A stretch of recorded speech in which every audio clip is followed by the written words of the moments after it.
always told that college would be this super foundational time where you have fun and form. I remember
I should to bed by now.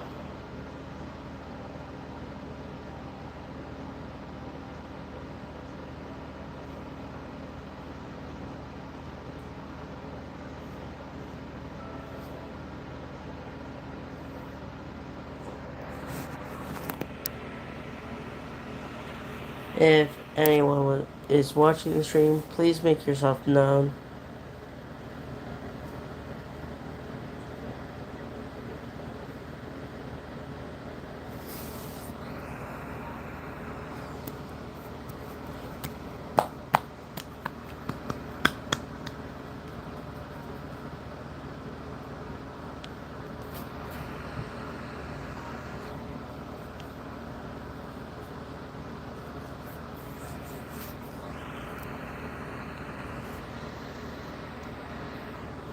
I remember swiping right on her profile like it was yesterday. The bright screen of my phone illuminated her picture, casting a ghostly glow in my dark room. Her name was Bella, 23 years old. She had an enigmatic smile, one that seemed familiar, yet I couldn't place where I had seen it before.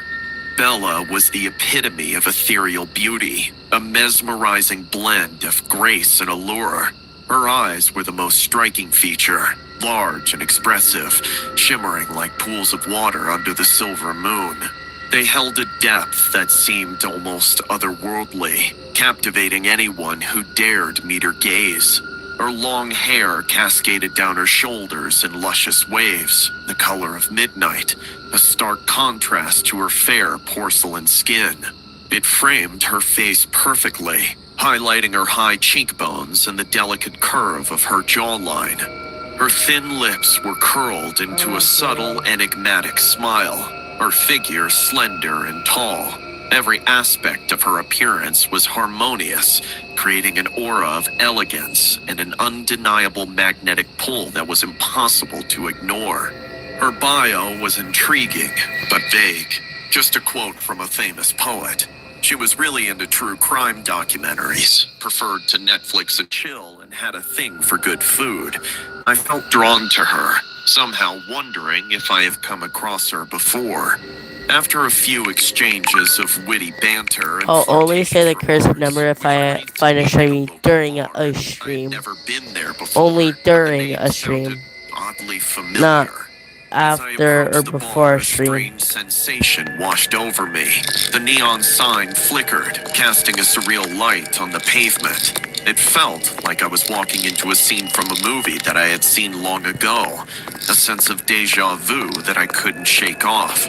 The bar was dimly lit, with old jazz music playing in the background, and a familiar scent of bourbons and cigars lingered in the air.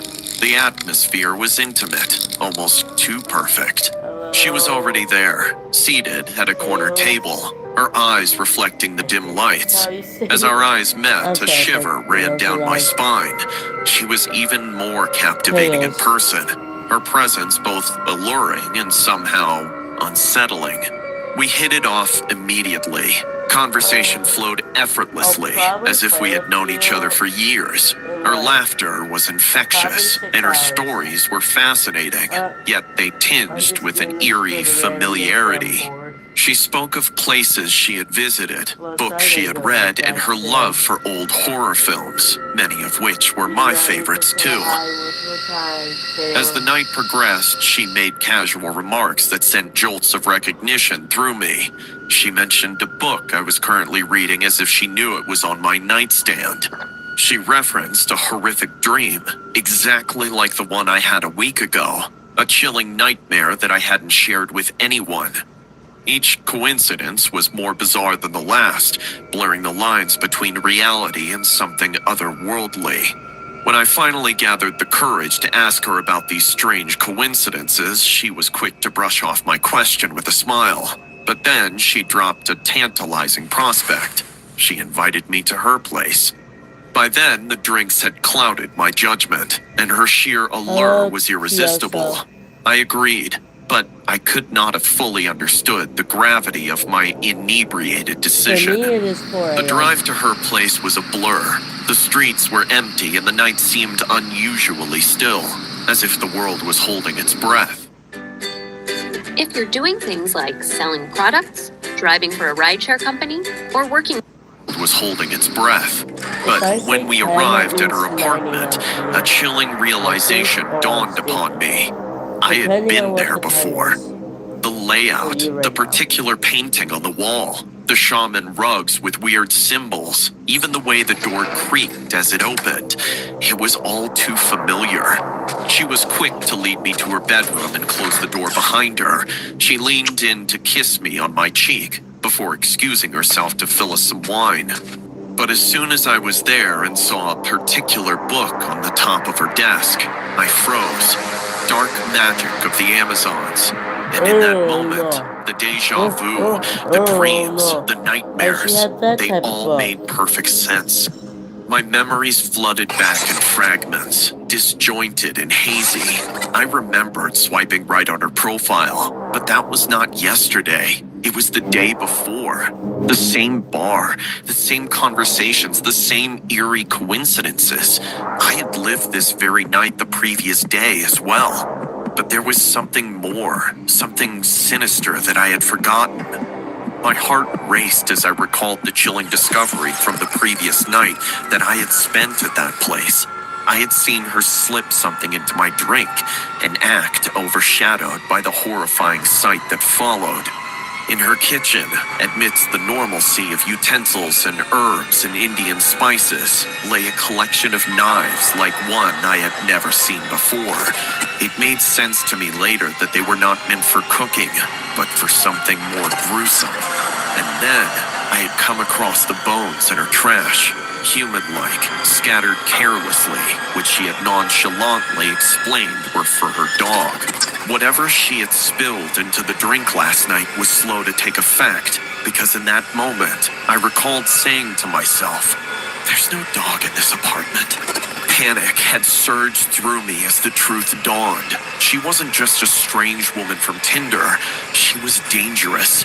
I had grabbed a knife from her kitchen, and naturally, when she came at me later with a meat cleaver, she was surprised to find me stabbing her heart. I had acted in self-defense. Before I could even think what I had done, I was quick to dump her body in the bathtub. I had fled, the horror of that night haunting me. But as these memories resurfaced, reality twisted into a nightmare. If she was dead, then who was the woman standing before me with 2 wine glasses?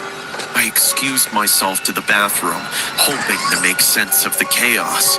The bathroom was exactly as I remembered from the previous night. Cold, sterile, and immaculate, except for the overbearing stench. And then there she was, in the bathtub, lifeless, just as I had left her body. The room spun around me, my mind struggling to comprehend the impossible. If she was dead, who was the girl outside? Returning to the living room, I was met with the most terrifying sight of my life. The woman, the one that I had been with all night, stood there, but she was different. Her eyes were pitch black, voids of darkness that seemed to consume the light I around her. know. Her skin was I mean, it unnaturally wasn't the pale, title, and the Scary wound in her Stories. chest, the one that I had inflicted, was a grotesque testament to her death. In that moment, the horrific truth became clear. I had been on a date with a ghost, the vengeful spirit of the cannibalistic woman I had murdered the previous night. She had orchestrated this nightmarish repeat of our last encounter, a macabre replay leading to her ultimate revenge. As she lunged at me, her teeth transformed into scissor-like blades, a twisted smile on her ghostly face. I stumbled backward, terror gripping my heart. The world around me faded into darkness soon as fountains of blood gushed through my neck. And as life started escaping my body, I felt her cold, purple lips kissing my cheek for one last time. No. We've exiled him now. He will never be allowed back. Not after it. It was extremely late at night. My parents were out, and I was left alone in the house. For the past couple of weeks, my uncle had been staying around for the winter holiday. My parents quite liked him because they found him funny, but I despised him. Every day he would always give me this horrid stare. It started off in the direction of my face, but the longer he stared, the further down my body he would look. Disgusting. When I had tried to tell my parents about it, they simply laughed and said he's probably just joking or something. He left one morning without anyone seeing him go. He left a message saying he had to rush out somewhere. I can't recall where. As I was lying in bed, watching Netflix, I shivered, even thinking about him. Suddenly, a notification rang out from my phone. I grabbed it. It was a Snap ad request. Immediately, I was distracted as I hit accept and waited for the guy who had added me to respond. "Hey, X," the message read. I giggled and replied, "Hey, XX." There was a pause for a moment as his Bitmoji waited on the screen, staring at me. I typed, "You look really sexy." I gasped. I was a little surprised, to say the least, until I thought about the fact this guy hadn't seen me. I hadn't even sent a snap yet. "Thanks, haha. How do you know?" He didn't reply. His Bitmoji vanished, and I was left sat in chat, alone. I put the phone down, and for a moment, I thought it was just another guy wanting to play with my feelings, like always. My eyebrows lifted as another snap came through. It was from him again, though this time, it was a snap. Excitedly, I opened it. My entire stomach fell flat with dread. I was looking at a picture of me, in bed, staring at my phone. I couldn't move. The flash came from my wardrobe. Who's there?" No reply. "Dad? Mom?" The wardrobe doors slowly began to creak open. I saw the glint of a face emerging from the darkness. My uncle stared at me. His mouth widened into a thick and revolting grin. Hello, Jane. Carefully, he crawled out of the wardrobe, stretching as he placed each foot one by one onto the floor. He let the phone drop to the floor. I've been so patient. I stared at him, my eyes filled with terror. I quivered and shrank back, slinking to the other side of the bed as I tried to distance myself from him. Under the covers, I held my phone. I began recording a voice message. You're a creep, he cackled and shifted about in place. Oh, how excited you make me. How excited you've always made me. His laugh came to an abrupt halt as his face dropped in its expression. He looked at me hungrily. I felt tears begin to well in my eyes as I reached the end of the bed.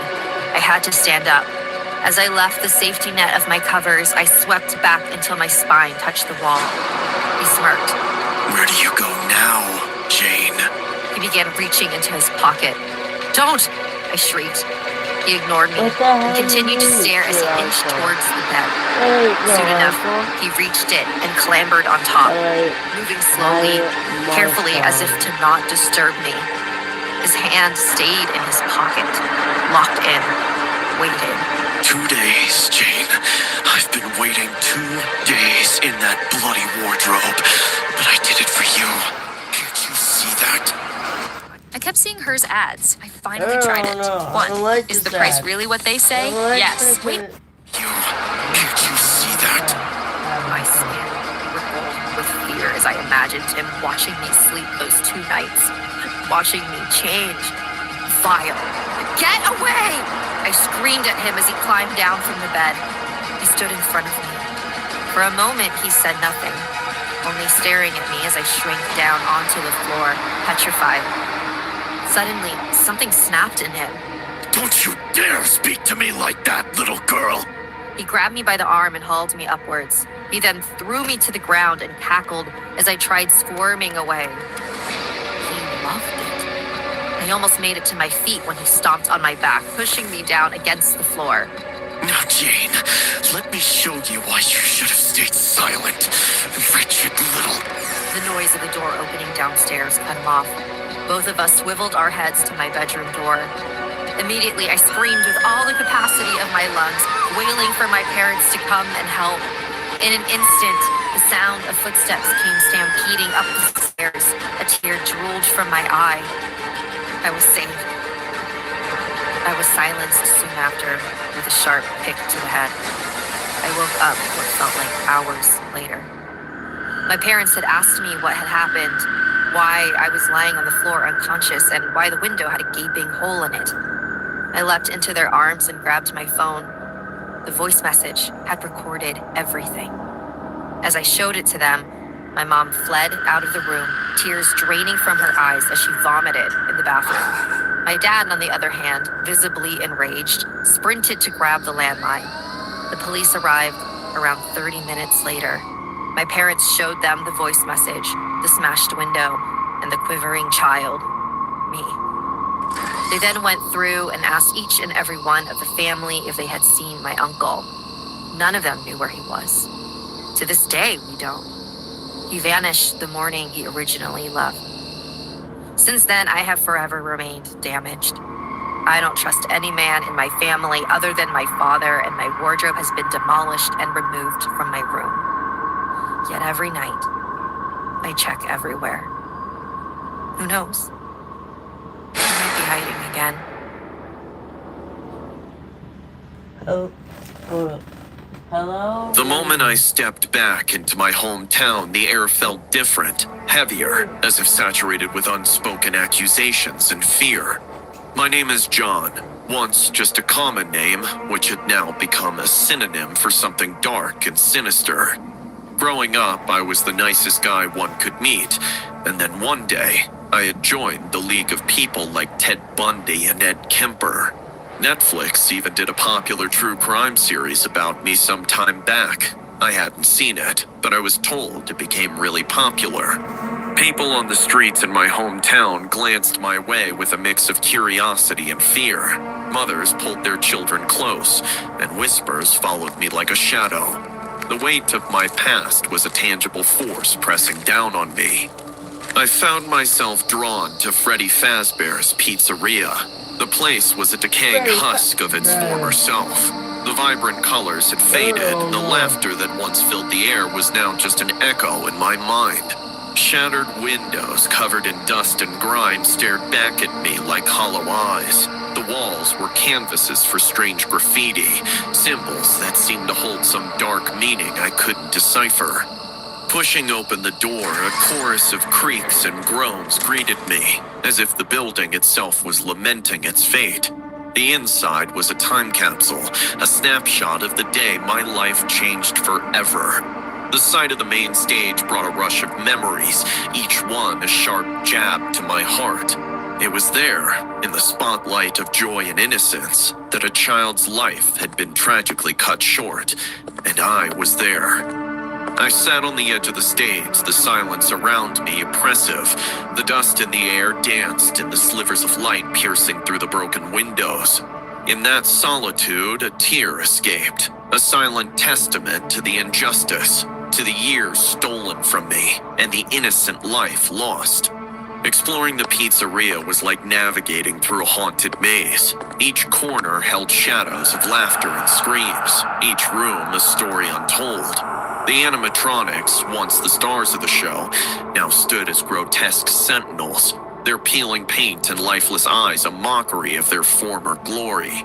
The silence was unnerving, filled with the whispers of a past that refused to die. In the depths of the security office, amidst a clutter of forgotten items, I found them. Old newspaper clippings, police reports, a dossier of the nightmare that enveloped my life. As I sifted through them, a horrifying picture began to emerge.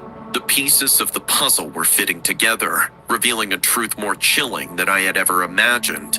There were inconsistencies, unexplained phenomena, witnesses speaking of shadows and eerie voices. It wasn't just a murder. It was something beyond the realm of the living. But of course, no one believed. As darkness enveloped the pizzeria, its haunted nature became more pronounced. Lights flickered as if struggling to maintain their grip on reality. The whispers grew louder, a cacophony of voices that seemed to emanate from the walls, the ceiling, and the very air I breathed. And then I saw it.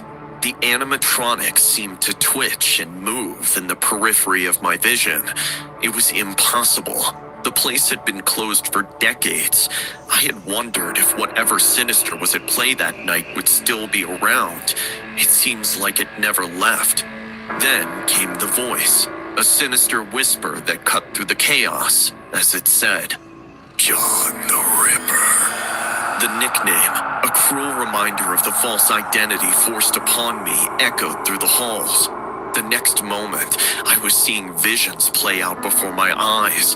The screams from that fateful day, the stampede in the crowd, short circuits and fires, and then the body of a child lying at my feet on the main stage. And that is when I saw an animatronic of Freddy Fazbear come to life before my eyes. "Welcome back, John," it said, "here for round 2. I stood in the heart of the pizzeria, a man wronged by both the living and the dead. I steeled myself for the confrontation that lay ahead. Freddy leapt after me, its old rusty parts groaning, his red eyes flickering. It scared me a decade ago as well when I worked there, but now it was straight out of a nightmare. It had caught me off guard back then, framed me for the murder of the child, but it didn't know that this time I came prepared. I pulled out a powder from my pocket and hurled it ahead like a snowball. Freddy stopped in its tracks, paralyzed. In prison, amidst the despair and desolation, I had found an unlikely mentor, a Mexican bunkmate who had whispered to me ancient rituals and chants, tools to communicate and, if need be, combat the dead. The pizzeria, now a battleground, echoed with the sinister laughter of the spirit. It was enjoying the challenge. All the other animatronics stirred to life as well, their movements jerky and unnatural. As they advanced towards me, their metal limbs creaking and whirring, I remembered the words of my bunkmate, the incantations he had taught me. My voice, steady despite the terror, filled the air with ancient chants, a language forgotten by time but remembered by the dead. The chase was a nightmare brought to life. I weaved through the maze of tables and games, the animatronics in restless pursuit. Their once joyful expressions were now twisted into ghastly sneers. I lured the animatronics to the main stage, the heart of the pizzeria, and the epicenter of my sorrow. My time in prison had not just been spent on learning chants. I had also picked up a thing or two about electricity. In the days leading to this night, I had rigged the pizzeria's electrical system, turning the stage into a trap. The showdown was tense, a dance with death itself. The animatronics, their movements erratic and violent, closed in on me, but I stood my ground, chanting louder, my voice echoing through the hollow shell of the pizzeria. With a final incantation and a surge of electricity, the trap was sprung. Brilliant arcs of electricity danced around the stage, catching the animatronics in a web of high voltage. Their movements became spasmodic, then ceased altogether as the power overwhelmed them. In that electric light, the spirit finally materialized, its form a swirling vortex of shadows. It screamed in rage and pain, the sound a chilling symphony of the tormented souls it had ensnared. But the chants and the electrical trap were too much. With a final ear-splitting wail, the spirit dissipated, its presence evaporating like mist in the morning sun. The animatronics collapsed, their lifeless forms now just hollow shells of metal and wires. The dark atmosphere lifted, replaced by a profound silence. I felt the weight of a decade's burden lift from my shoulders, a freedom that was both physical and spiritual. As I turned to leave, a faint apparition appeared before me. It was the child, the victim of the spirit's evil game. He looked at me, a smile gracing his ethereal face, a silent acknowledgement of the truth finally revealed. And then, like a whisper on the wind, he vanished. Stepping out of Freddy Fazbear's Pizzeria, the night air felt different, lighter.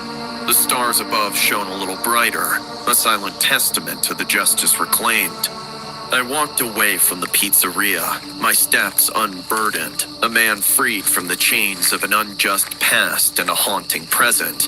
The night embraced me, not as the Ripper, but as John, a man finally at peace. The day was shrouded in a cloak of melancholy as I steered my 6-year-old son through the doors of Chuck E. Cheese. Even though it was just 2 blocks down from my place, this was the first time I was visiting it in almost a year. It was a deliberate choice, marking 1 year since the universe cruelly snatched my husband, Anthony, from us. He had worked at this very outlet, a job he took up after abruptly quitting his position at a funeral home. Anthony had been a changed man after an incident involving the embalming of a dead priest. It had changed this cheerful, lovely man to a secretive, paranoid human in a matter of days. Whatever had transpired during that time, he took its secrets to the grave. His tenure at Chuck E. Cheese was tragically short. One fateful night, as he worked the late shift, a grotesque accident with a malfunctioning Chuck E. animatronic claimed his life. Now, a year later, returning to this place felt like a silent homage to him, a bridge to the brief memories my son held of his father. The visit started innocuously enough, with my son's laughter echoing through the arcade. He darted from game to game, his face alight with joy, occasionally pausing to munch down slices of pizza. I watched him, each of his giggles a bittersweet symphony that filled the air around me. I saw reflections of Anthony in him, in his smiles, his excitement, the way his eyes sparkled with each new discovery. It felt like a living memory, a piece of Anthony still vibrant and alive in our son. But in an instant, that warmth turned to ice. I looked away for a mere moment, lost in my reverie, and when my gaze returned to where my son had been playing, he was gone. Panic clawed at my throat as I called out his name, my voice lost amidst the cacophony of games and children's shouts. Desperation drove my steps as I wove through the crowd, my eyes searching frantically for any sign of him. The Chuck E. Cheese staff, noticing my distress, quickly rallied to assist. They were kind, their faces etched with concern, but the growing fear in my heart overshadowed their reassurances. Evan, a staff member, helped me. We scoured the place, our search turning more frantic with each passing minute. The staff made repeated announcements over the PA system, and some empathetic patrons joined our search, their eyes mirroring my worry. Even the CCTV footage was scrutinized by Evan, but it offered no clues. My son had simply disappeared within the walls of Chuck E. Cheese.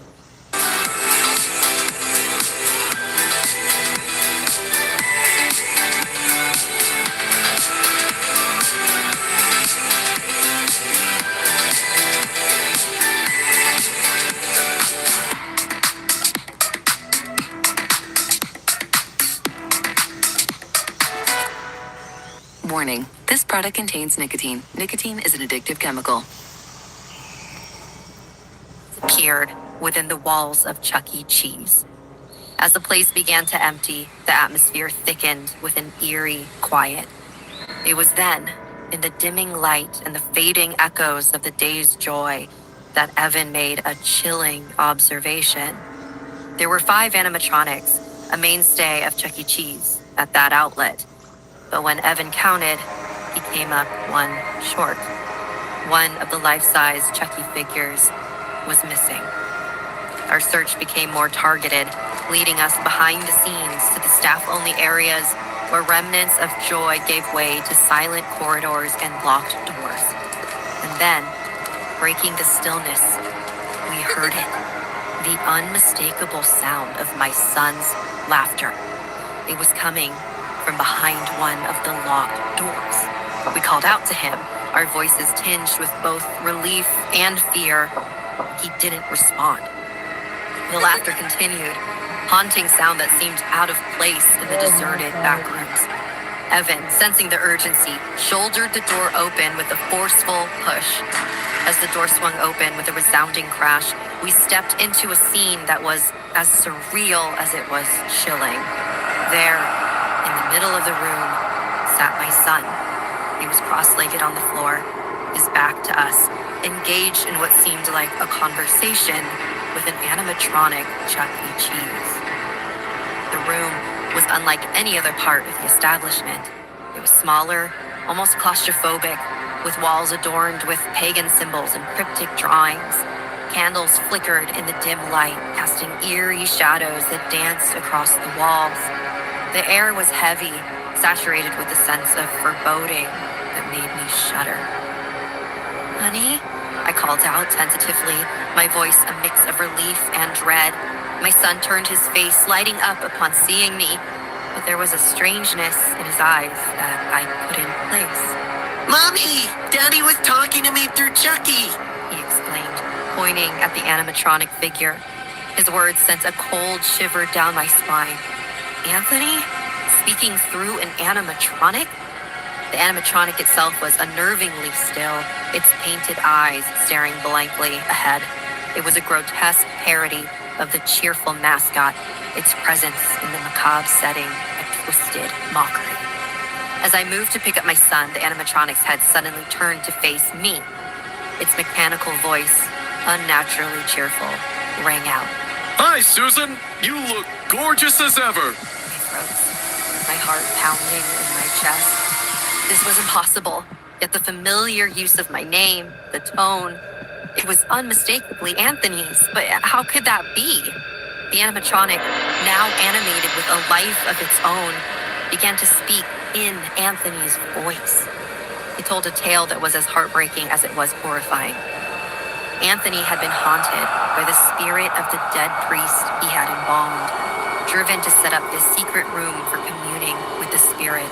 But the spirit had been malevolent, seeking a way to break free, leading to the tragic accident that took Anthony's life.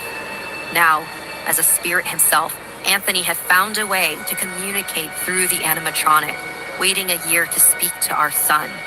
The revelation was overwhelming, and I found myself drawn into a conversation with my husband's spirit. He spoke of a ritual, a way for him to come back to life. My heart ached with longing and hope. Evan protested, warning of the dangers of meddling with such forces, but I was too consumed by grief and the desire to have Anthony back. But then, a chilling moment shattered the illusion. During our conversation, the animatronic, supposedly channeling Anthony, failed to recall the name of our pet dog, a detail Anthony would never forget. It was then I realized the horrifying truth. During our conversation, the animatronic, supposedly channeling Anthony, failed to recall the name of our pet dog, a detail Anthony would never forget. It was then I realized the horrifying truth. It wasn't Anthony's spirit, but the malevolent priest impersonating him. Panic set in as we realized the danger we were in. We turned to flee, but the animatronic lurched to life, chasing us with jerky, unnatural movements. My son clung to me, his cries piercing the tense air as we dashed through the maze-like back corridors of Chuck E. Cheese. The chase was nightmarish, the animatronics' mechanical laughter echoing through the halls as we ran. In a horrifying turn, Evan was injured, leaving me to navigate the twisting corridors with my son in tow. Soon, the evil Chucky had cornered me and my son. I swear to God, I had almost given up then. All I wanted was for my son to be safe. That's when I saw a reflection in a piece of glass. It was Anthony's spirit. It was a fleeting image, but it gave me a sliver of hope. His spirit guided an axe to fall beside me, and with a surge of adrenaline, I picked it up and swung it with all my might, once and again, severing the animatronic Chucky into pieces. Grabbing my son, we rushed out of the building, the angry howls of the priest spirit echoing behind us as the lights flickered wildly. We escaped into the night, the horrors of Chuck E. Cheese behind us, but the memory of that night would haunt us forever. How do you feel when you walk alone at night? Are you overly cautious? Do you walk in fear, looking back every few seconds thinking that something will happen to you at any moment? Or are you one of those people who feel safe and think that dangerous things only happen to a few people who make the news? My name is Jake, and I used to be one of those people. I mean, I'm a man, I'm an adult, and I'm over 6 feet tall. I'm the kind of guy you wouldn't want to pick a fight with. But that night, none of that mattered. That night, I realized that no matter who you are, if you're looking for misfortune, it'll find you. I used to work at night at a boring office job that is not even worth mentioning. When it was time to go home, I had to rush to the station to catch the last train. If I didn't catch it, I had to walk several blocks in the dark. To be honest, I chose this schedule because I was paid for night hours. I never thought I would be in danger just walking at night. At worst, I'd run. And that's exactly what happened the night it all happened. It was a Tuesday night. This was known to be the dullest and least busy day of the week, but this Tuesday was an exception. My department was the only one that had received extra work, and to make it worse, I was the one who had to make sure everything was in order and close the office. When I left, the few remaining colleagues and I went our separate ways. Everyone had a car except me, but since we lived so far away from each other, no one could give me a ride. I knew I would surely not make the train, but I still thought I might get lucky, so I hurried and ran. When I arrived at the station, I noticed that the ticket seller was not there, which didn't surprise me. Almost nobody pays for a train ticket, and the entrances are open at this hour. Agitated, I checked the electronic signs to see when the train would arrive, but as usual, they weren't working either. I could only wait on the platform and see if the train would show up in the next few minutes. I sat low, illuminated by the dim moonlight, waiting for the train. I didn't think it would arrive. Normally, a few people would have already come to wait for it with me. I looked across the station just to confirm that no one was coming, but to my surprise, I saw a silhouette in the distance. Another person was coming. I remember thinking that maybe the train was just delayed, but he was coming. But with each step the other person took, I began to notice something strange. Admittedly, I couldn't see far away without my glasses, but there was something about the silhouette that didn't fit. What? When I could see what was ahead of me, I swear my blood froze. That wasn't a man like me coming back from work. He was a man with a sheet covering half of his body. The sheets were dirty, and his pants looked like they were torn. Was he homeless? As I analyzed him, I noticed something else, and maybe this was what I must have seen from the beginning. Although it was only about 2 meters away, the man was not walking in the direction of the end of the train station. He was walking in the direction of me. At that moment, I thought for sure he was paranoid, that this could not be more than a coincidence, but I didn't want to take any risks. I grabbed my backpack from the seat and headed towards the other exit of the train. Even if it took longer, I was determined to go by bus. Once I got off the train station, I walked quickly in the direction of the park, since the bus stop was only a block away. I walked as fast as I could, but without running, because if that man was behind me, he would know I was running away from him. I turned around praying I wouldn't find him, praying he was just a crazy homeless man waiting for the train. But to my terror, that wasn't the case. Not only was he still behind me, but the man with the sheet over his head had closed the gap. As soon as my gaze fell on him, the man changed his posture and started running towards me. He was slow, but very menacing. Each step he took felt firmer than the last, full of determination and heading towards me. There was no point in pretending I wasn't terrified. I had to run too. I ran as fast as I could towards the bus station. It was my lucky day. The bus usually took a long time, but this time it was coming. I made one last dash and daringly crossed the street until I reached the bus stop. The bus almost ran me over, but it had slowed down and the doors had opened. Hey, are you crazy? I almost ran over you with the bus. There's a man chasing me. Yeah, whatever. Pay the ticket. I reached into my pocket for my wallet, but it was gone.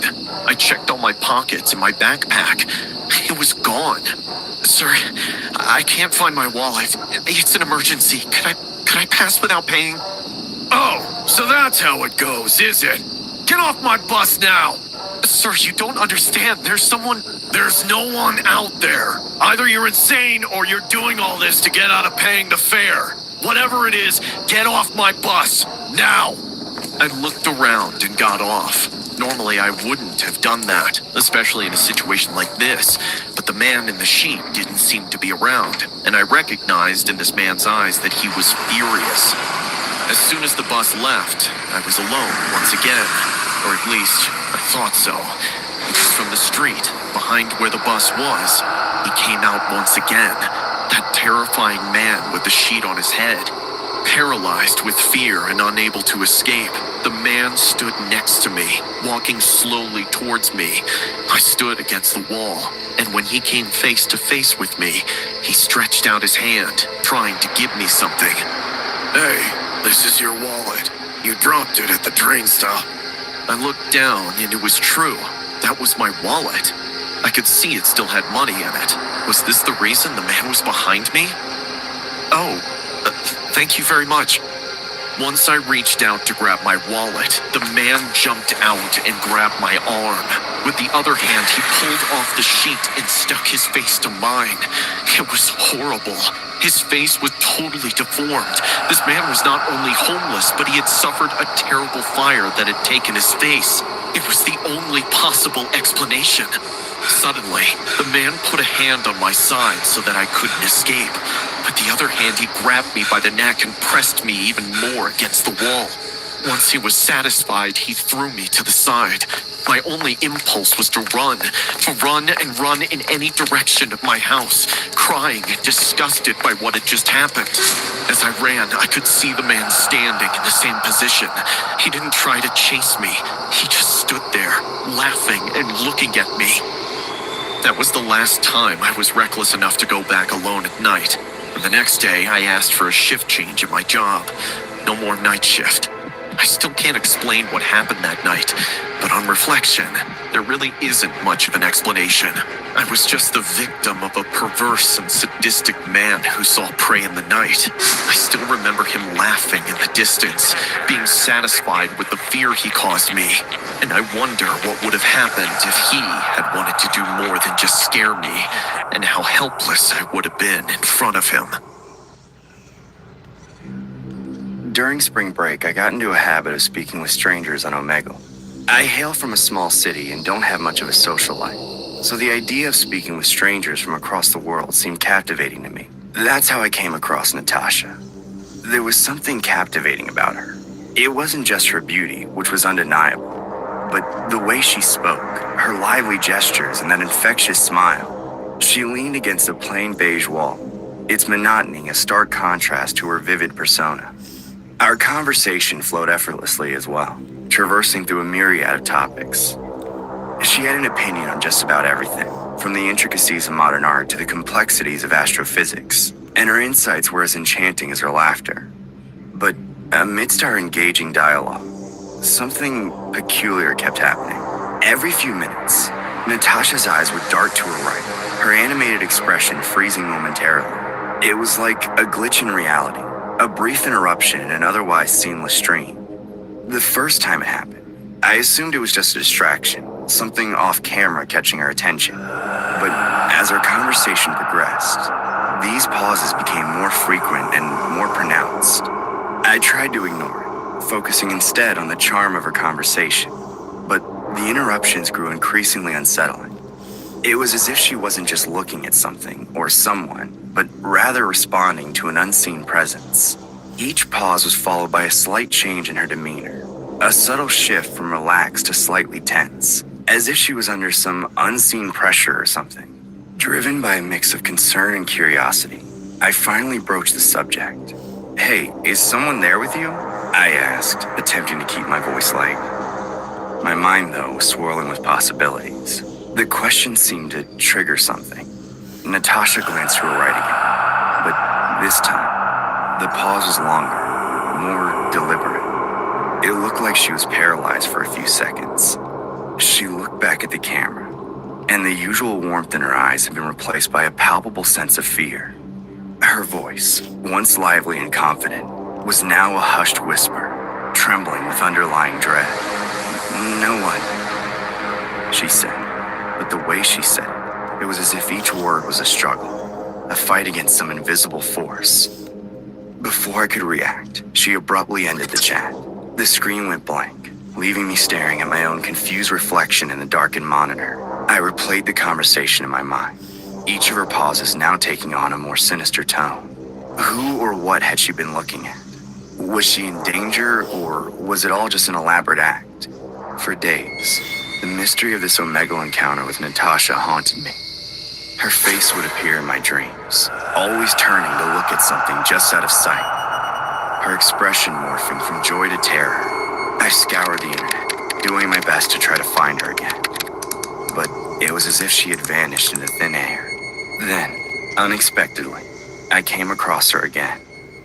This time, she introduced herself as Kate. The same beautiful smile, the same engaging conversation against the same nondescript beige wall. But she had no recollection of our previous encounter. My mind reeled with confusion and disbelief.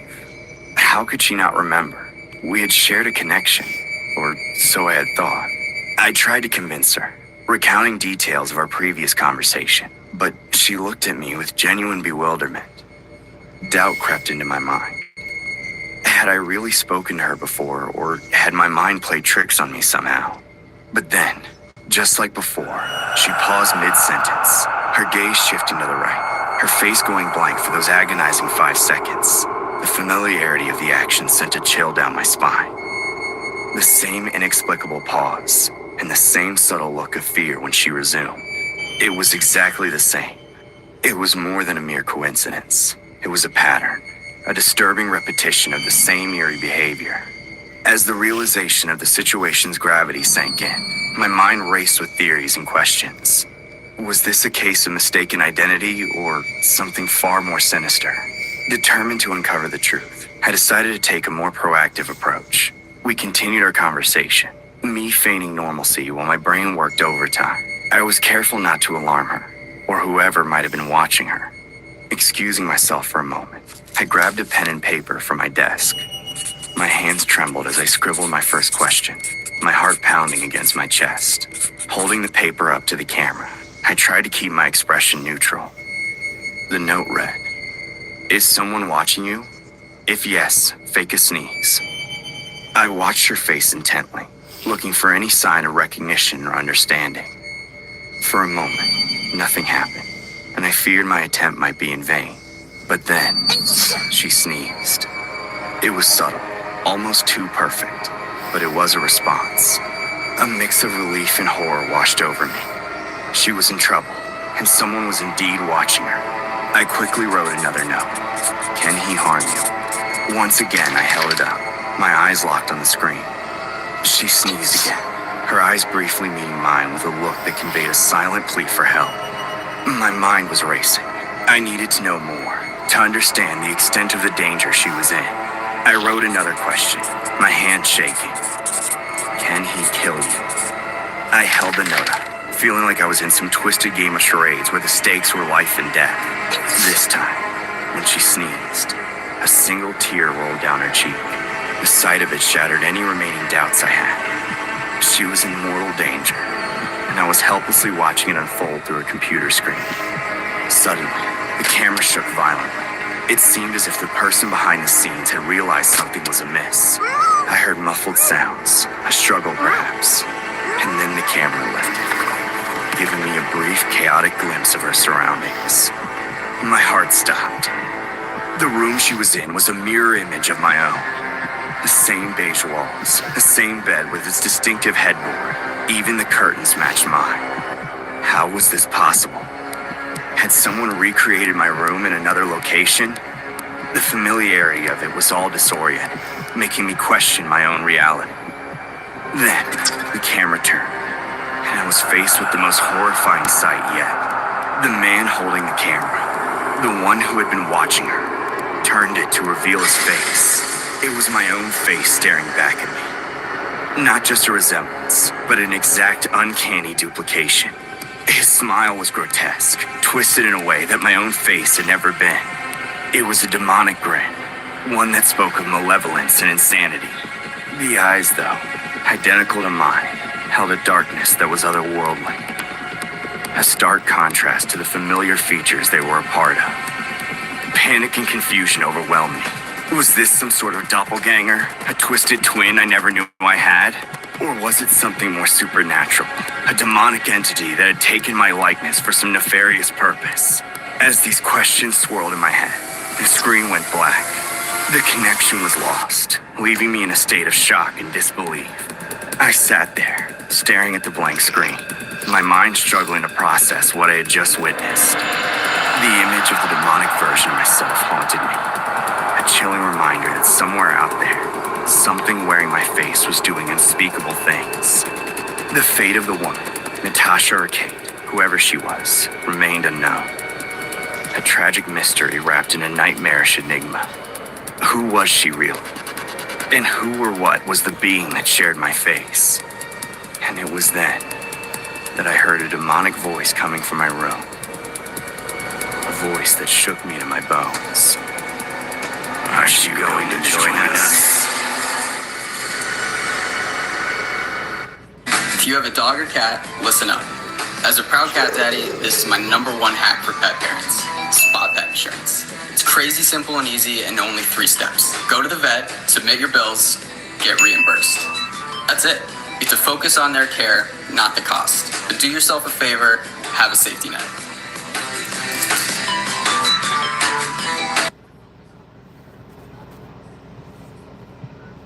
I was bored. The snowstorm made it nearly impossible for me to leave the house for the past few days. And while I had food and mostly everything that I needed, I was at my wit's end. I desperately wanted to do something. Being a psychiatrist, I was used to my brain constantly being busy. From one appointment to the other, I rarely had time to chill or even to close my eyes for a second. And that was how I liked things. I could have called my patients, perhaps, but most had decided to opt out of therapy for the holidays. They felt better with their families, which rendered me practically useless. I hated that. And so, I decided to try to make myself helpful and not bored somehow. I hadn't touched Snapchat in years, so I'm not entirely sure what caused me to download it and not something else, but yeah, it didn't really matter in the long run. I took a few photos and even a video or 2 of myself grinning at the camera. I was very good at that, pretending to be happy. So, since I have nothing better to do, I would love to give everyone advice. I ended my monologue with a wave and rolled onto my stomach, waiting for the DMs to pour in. See, I've always been attractive, which made it fairly easy to find friends like this when I was at my lowest and needed someone to care for, perhaps. Still, it was mostly good fun. I just wanted to help people who were struggling during the winter months. Within seconds, my phone pinged. Hi, sorry, but I need someone to listen to me. Can I call you? I hesitated. I knew nothing about this Elias, and, well, it was weird to move to the calling phase so quickly, but still, I did want to help. I'd rather text for now, but once we know each other a bit better and I know how to help you, sure. Stranger danger was engraved into me, even as an adult. Oh, okay. That sounds good. That was the first time something weird happened. The screen of my phone flickered twice.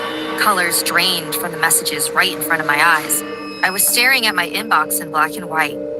Quite an odd thing. What the? Is this a new filter, or am I going mad? Within seconds, everything went back to normal. I have a secret, Vicky. Huh? How did he guess my nickname? I mean, it wasn't impossible, per se, but still. Would it help you to share it with a stranger? Maybe, but I need to make sure that I can trust you. Okay, that was somewhat specific, but nothing new. I was prepared to tell him an embarrassing, somewhat exaggerated secret of mine, but the screen flickered again. Okay, this is weird. Maybe I downloaded the wrong version of the app? I need you to tell me what happened 10 years ago on this day. Oh. I mean, that was easy. I was in high school, probably getting ready for prom. I didn't remember exactly what I must have been doing, of course, but still. I was in high school like most other teens my age, probably out shopping. Yes? That's enough information for me. Okay, that was a bit odd. I tried to rack my brain, but nothing in particular came up. Maybe this Elias was an old friend who found me and decided to pull a prank on me. I mean, it wasn't that hard to find me, I guess. I was all over social media with my other accounts, so... Are you sure? Yep. Okay. But how can I trust you if you're not willing to tell me everything about you? The word everything was glitching in and out of the text. I swallowed hard. Something really was weird. Sorry, but I can't help you then. I need to go now. Bye. I made a new account, thinking that maybe something was just off with my current one. Maybe it was weird kids playing a prank on me or something. No matter what I tried to post, there was a strange filter stuck on my face. It said liar with skulls around it. If you're self-employed, taxes are not deducted from your paycheck. Instead, It said liar with skulls around it. Okay, maybe some people don't realize that Halloween has been over for months now. Vicky! I threw my phone on the ground, frightened.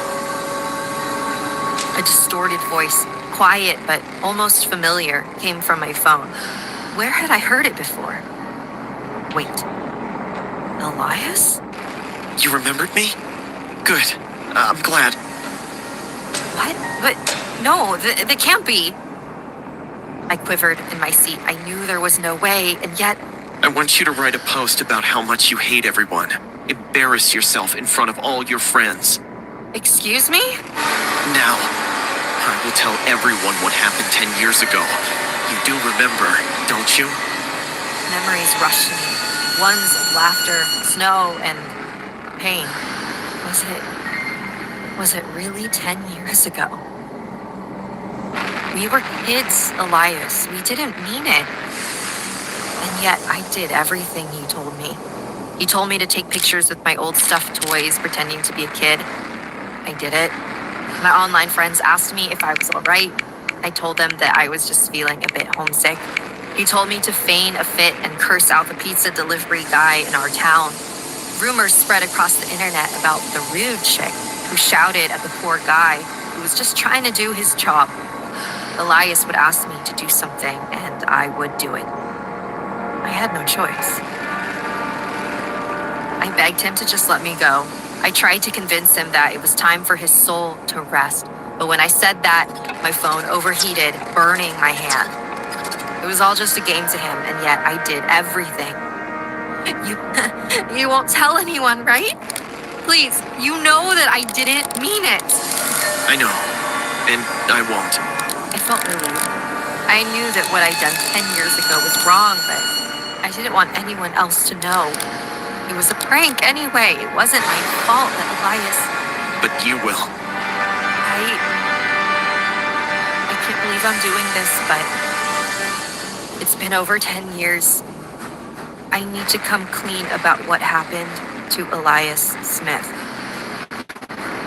Me and my 3 friends, I wanted to play truth or dare, but we needed someone who we could embarrass. We were too cool to do stupid things like kiss each other or something. And so we chose Elias, who was the loser of our class. He had a crush on me. I dared him to go outside in the snowstorm in his underwear and socks and run up and down the main roads since most cars couldn't drive during that time. I told him that if he did it, I'd date him, though I was just lying. Elias, he went out, but he never made it back.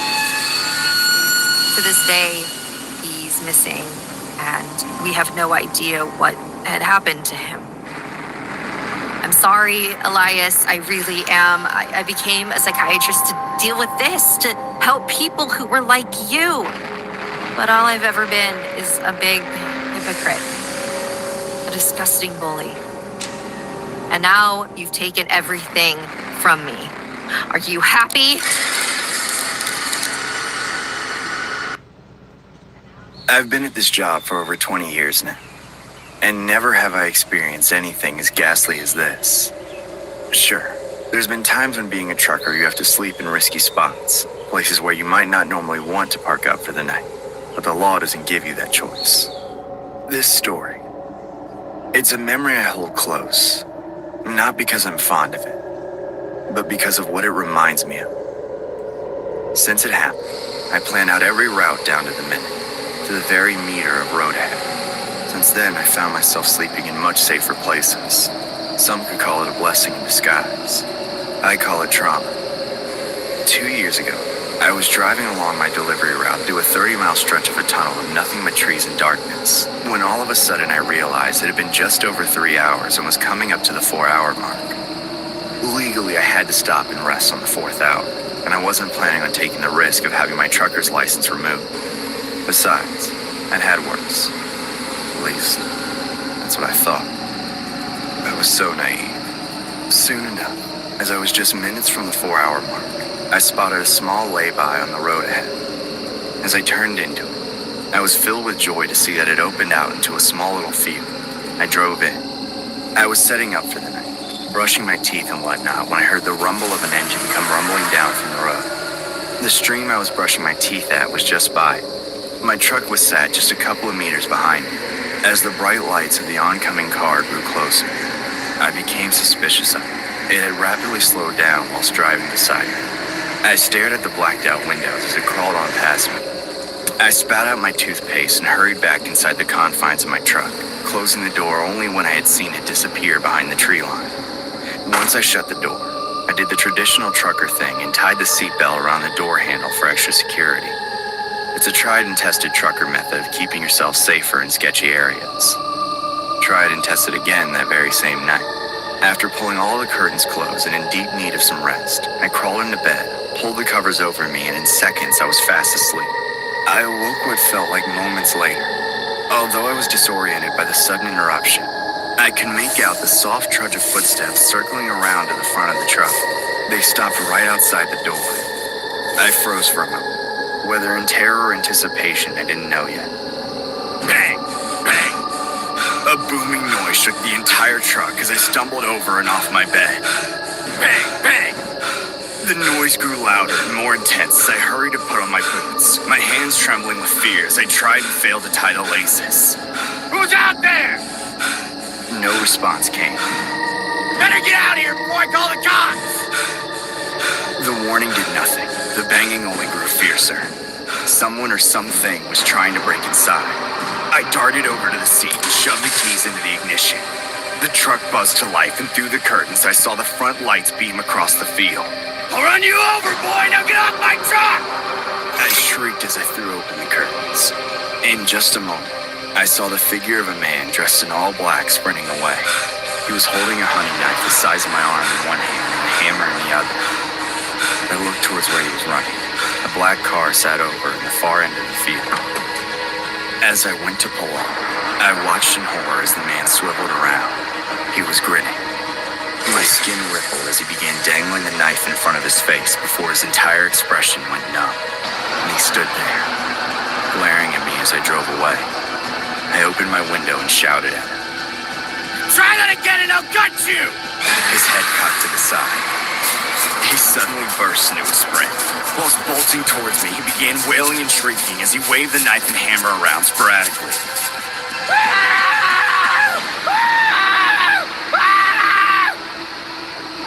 I panicked. The engine stalled. The window was still partly open as I squirmed around trying to get the engine to return to the living. Then he stopped. I swiveled my head back around and leapt back in my seat as the man pressed his face up to the glass. His teeth were sharpened and there were visible gnashes on the inside of his mouth as he gnawed at the glass. I told you! Suddenly he started swinging the hammer. One hit smashed into the glass. It shook. I kept on trying to restart the engine. A second hit. The glass started to splinter. The engine rumbled and spluttered. The cabin stank of fuel and sweat. A third hit and the glass started to crack. His eyes were wild as he hammered away. The knife in the other hand scraped against the glass. A fourth hit. The engine whirred to life. The glass reached its breaking point and I slammed my foot against the gas. The truck jolted, knocking off the crazed weirdo. His hammer was left embedded into the glass as I drove out of the lay-by, straight out onto the road. In my wing mirror, I saw him walk out onto the road behind me. He stopped in the middle and stared. Once again, he dangled the knife in front of his face. Only this time, he pointed towards me.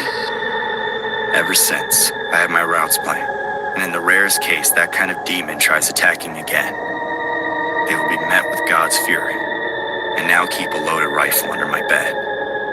I do hope that if that creature of a man comes again, that I will be able to exact the same trauma he left with me. Only his will be a waking nightmare of gunpowder and death. Weight loss treatment plan, personalized to you. Since that time, I've lost 40 pounds. Several years ago, my parents had to move out of state when my dad was offered a new job, which left me in kind of a bind.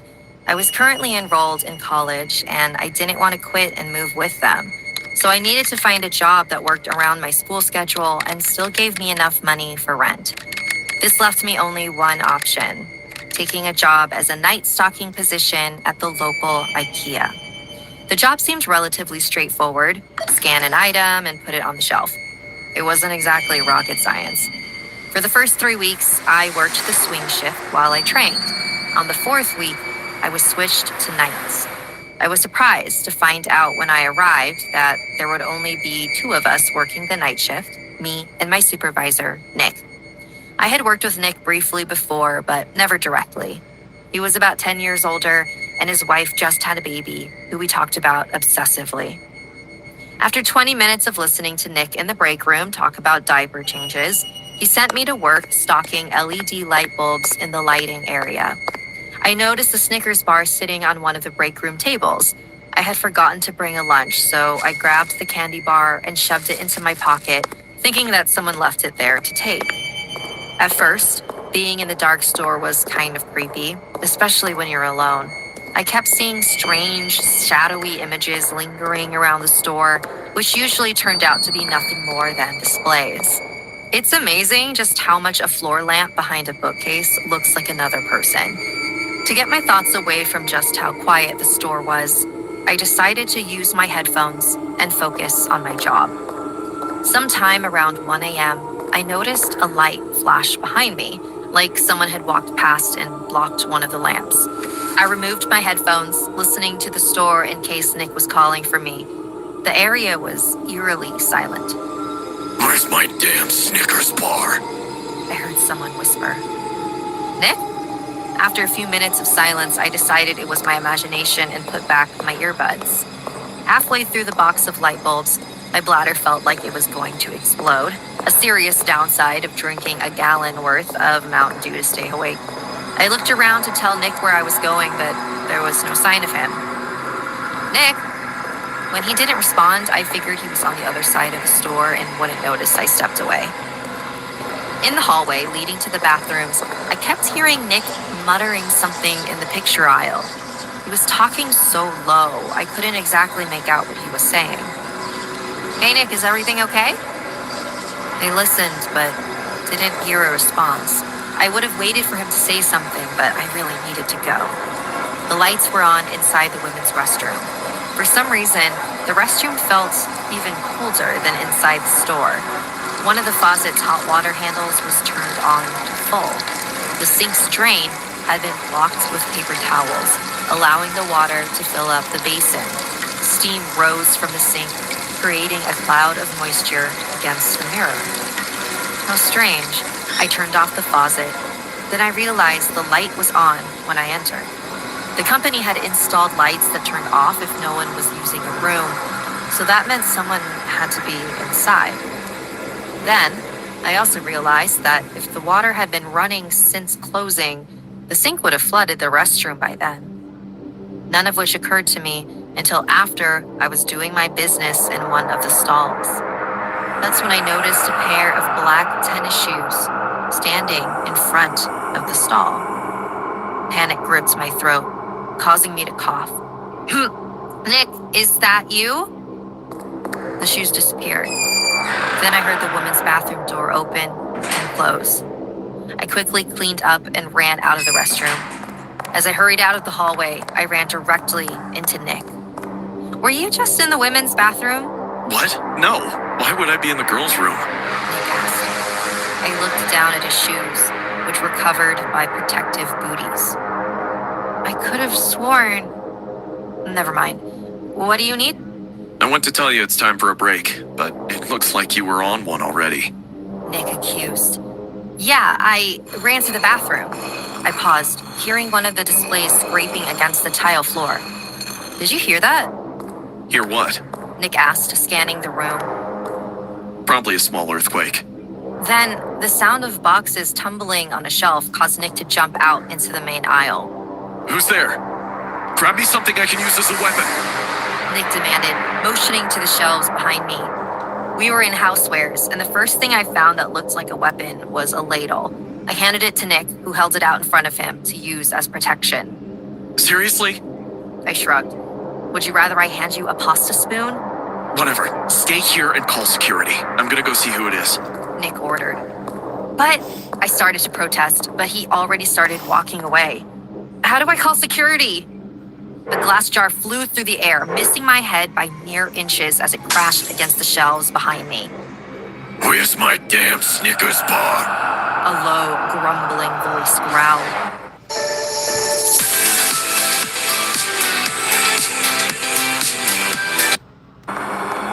Nick! I screamed out, running in the direction Nick disappeared to. Somewhere between bedding and closet organization, I lost Nick's trail. I turned to the right, searching for any sign of Nick. I didn't want to call out for him just in case whoever threw the jar was nearby. Though I wasn't convinced that it wasn't Nick still playing a prank on me. I continued into the closet section, walking into the row for mirrors. There, I stood, listening for Nick. All I could hear was the gentle hum of the heaters as they turned on. Then I turned, seeing my image on the wall of display mirrors. Behind me, I could just see a grisly image of a man clothed in black with a long, wiry beard. His raised eyes stared at me as his lips parted to smile, his teeth blackened and missing. Look, I'm sorry, I didn't know it was your Snickers. The candy bar was still in my pocket. I took it out, offering it to the man who snatched it from me like a wild animal. Freeze! A security officer called out from behind the man.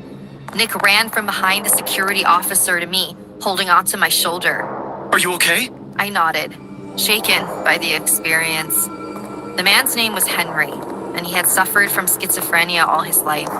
It turned out he had snuck in through the dock that evening. He'd been living in a warehouse behind the store for many years. The typical security officer, Mike, who worked the night shift, would bring Henry a Snickers bar in exchange for staying off the property.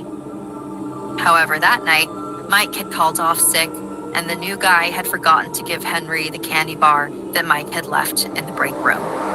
I continued to work the night shift from time to time throughout college. Whenever I did, I made a habit of always carrying a Snickers bar, just in case Henry showed up again. I was 7 when it happened. My family and I were visiting Chuck E. Cheese, which was once the best pizzeria in town. It was my birthday, and my parents wanted to treat me with the best food and entertainment money out. Half or opting both about me realized was the doors locked for it all, and it was only a matter of time. At Freddy Fazbear's Pizzeria. I had recently been hired there as a mechanical engineer, having previously worked at a car manufacturing company. I would never have left, but the entire business had gone bankrupt. Some kind of corruption amongst the higher-ups, it seemed. My new role consisted of maintaining the animatronics during the night, so that they would be fully functional for the daytime masses. I was still a little worried that I didn't know how animatronics worked properly. The man from the job center who got me the position had told me that my knowledge of cars would be more than enough to handle the task of keeping them maintained. I hoped he was right. As I pulled into the car park, my phone began vibrating in my pocket. I parked up and accepted the call, seeing it was from my new boss. Hey there, son. I take it you've arrived by now, and I thought it was time I gave you a quick note about your job tonight. You see, the animatronics were built a very long time ago by the company's co-founder, and the spring locks inside their chests are incredibly dangerous and fragile. For your sake, please only work on the circuitry within their headpieces. That's all for now. Good luck. I didn't even get a chance to respond. He'd hung up immediately after he explained what to look out for. It seemed odd he'd tell me something so important so late. I thought about it for a moment, but soon realized I had better get started soon. I only had until 6 a.m. to get everything sorted for tomorrow. After getting out of my car, I went around to the boot and reached inside to grab my toolbox. Once it was in my hands, I locked the car and made my way to the front door. Once inside, I began making my way through the entrance corridor. Only a couple of seconds had passed before I heard the pad of footsteps coming from my side. All of a sudden, from around the corner came what looked to be a security guard. His hair was greasy and his eyes were bloodshot. He spoke gruffly. Hiya! You're John, right? The new mechanic? He said. I found the voice familiar. Yeah. Well, you sure have your work cut out for you. They're all in the back, down the hall and to the left. He then moved past me, slapping me on the back as he walked off. What a year. Trips, gifts, holidays. But all those memories come with a cost, like high-interest credit card balances. With Rocket Mortgage, clients save an average of $500 a month by using their home's equity to consolidate debt. With our fully digital application, it's simple to start the new year feeling ready for what matters most. Outsmart your credit card debt with Rocket Mortgage.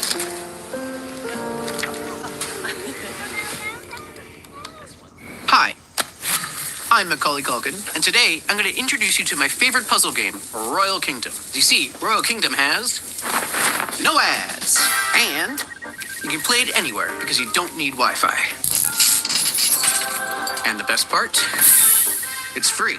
So download Royal Kingdom today and start the new year off right. Still got it.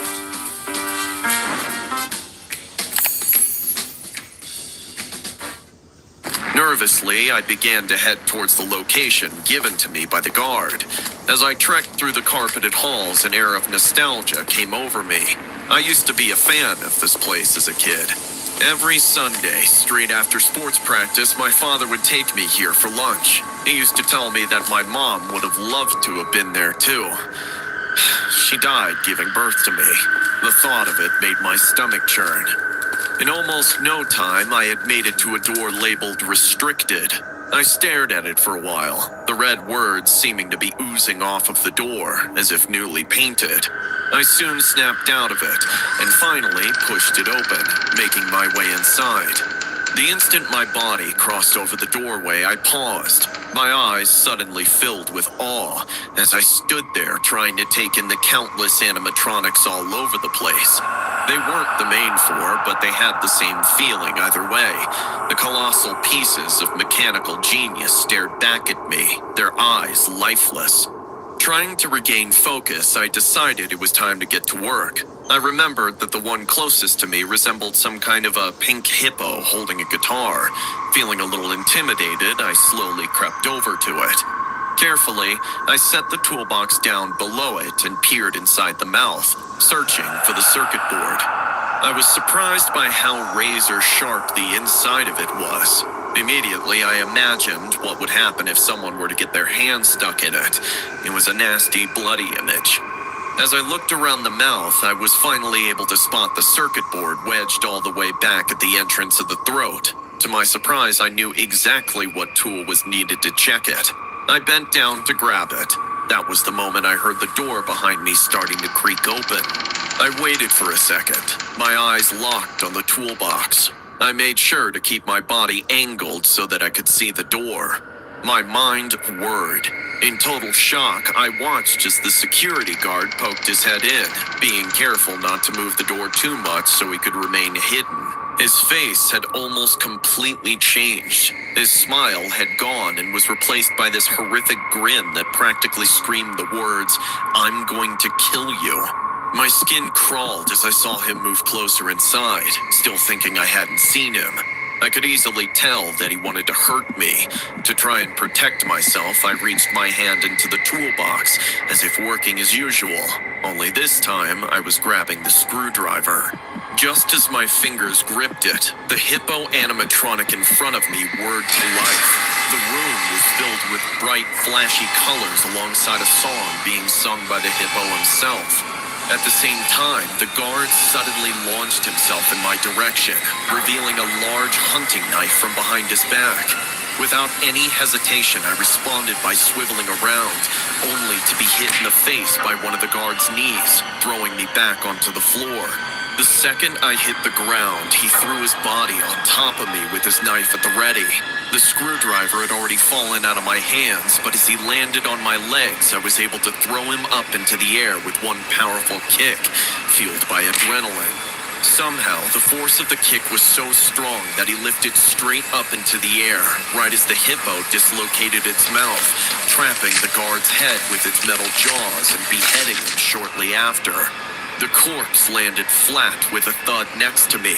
My eyes were wild with fear.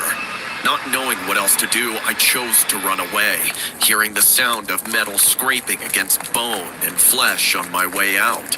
As soon as I left the building, I called the police.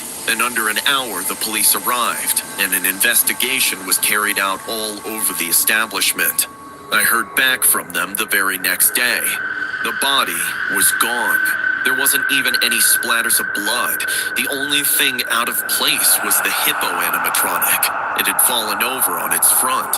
I also discovered that on the shift timetable, there was never even a guard shift that night, because I was there to keep watch. My mind still struggles to understand who the freak was, how he got the guard uniform, and why he wanted to kill me. And most of all, why did the boss's voice sound so similar to his? I quit the day after, and I haven't gone back since.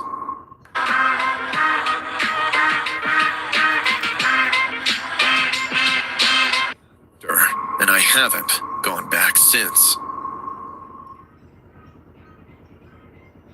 There's not a day I wake up without thinking that life is really mysterious. From the moment you wake up every day, you don't know how your life can change from one moment to the next. You don't know if something special will happen to you, if your life will take a turn, or if it will be just another normal, boring day. Another thing you don't know either is if it will be the worst day of your life. That day, the worst day of my life, caught me totally off guard. And believe it or not, it started with a simple Snapchat message. It all started during a normal weekday night.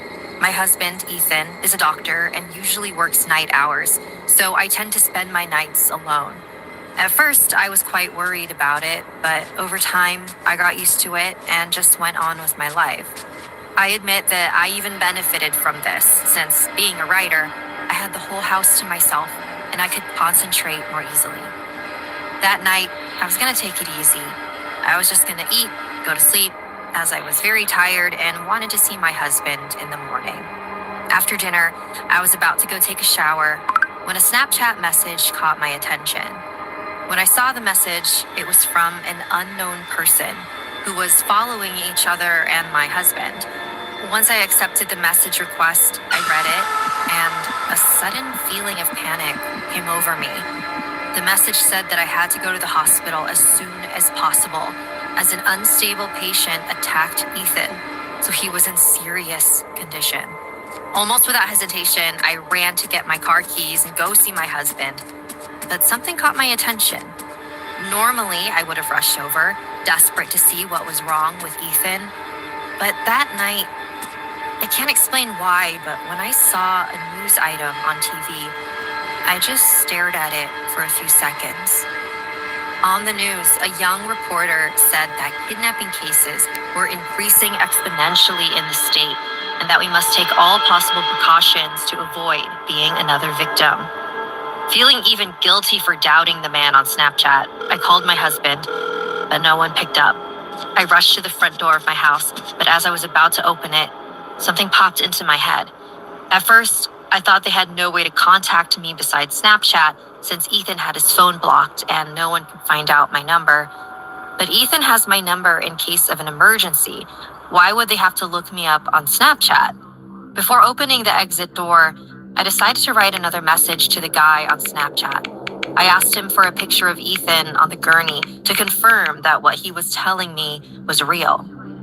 Up until that point, the guy on Snapchat, who was supposedly a coworker of Ethan's, had been replying to me pretty quickly, as if he was paying attention to my messages.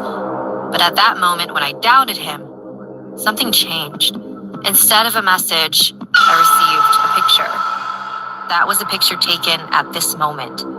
The picture was of the front door of my house, and through the little window in the door, you could see the back of my head. Shocked by what I had just seen, I looked out the window of the door and saw them. There were two silhouettes in the dark, standing there, looking in my direction, unafraid that I would see them. I ran to the dining room where I knew they couldn't see me and quickly called the police. At that very moment, the power in the house went out and the glass in the front and back windows shattered. Someone wanted to hurt me, and it wasn't just one person. I knew I had to hide until the police arrived. Stalling for time was my only salvation. I hid under the couch in the dining room, praying that no one would find me. And that's when I saw them. My house started to fill up with feet walking around, probably looking for me. There were at least 3 people in the house, all wearing terrifying masks, and they were splitting up and covering the exit doors. The man in the mask with the smile was in charge of checking the dining room, and I felt he was pretty close to finding me. Knocking on all the tables and furniture, he was getting closer and closer to the couch. If he came closer and knocked it over, what could I do? Should I try to attack it? Should I try to run away? Neither option seemed good. The man was a few steps away from me. Was I supposed to be there? That was impossible. The chair had a cloth on the bottom that gave the impression that the base was touching the ground. It was impossible for him to imagine that I was here. Once the man was next to the chair, his feet were almost touching my hands. I held my breath as long as I could. I froze in fear and my body went numb to the possibility of being caught. Where were the police? What was taking them so long? I couldn't hold back a second longer. I couldn't control the tears coming out of my eyes, and I had to cover my mouth to keep from making noise. Everyone thinks I could handle a situation like this, but no one knows what it feels like to have something like this actually happen to you. I wanted to scream, to run, cry. I was panicking next to a man who was looking for me to do who knows what to me. Suddenly, I felt an impact on the couch. Had I been discovered? No, the impact was different. The man who was looking for me kicked it in frustration. She's not here either. I searched the whole dining room. We should leave. I think she's called the police. I made it. They weren't finding me. I breathed a sigh of relief as the man sat on the couch above me. I closed my eyes, waiting for them to leave. As they said, the police would be here any minute. The man above cut the call short, and I heard him begin to type a message.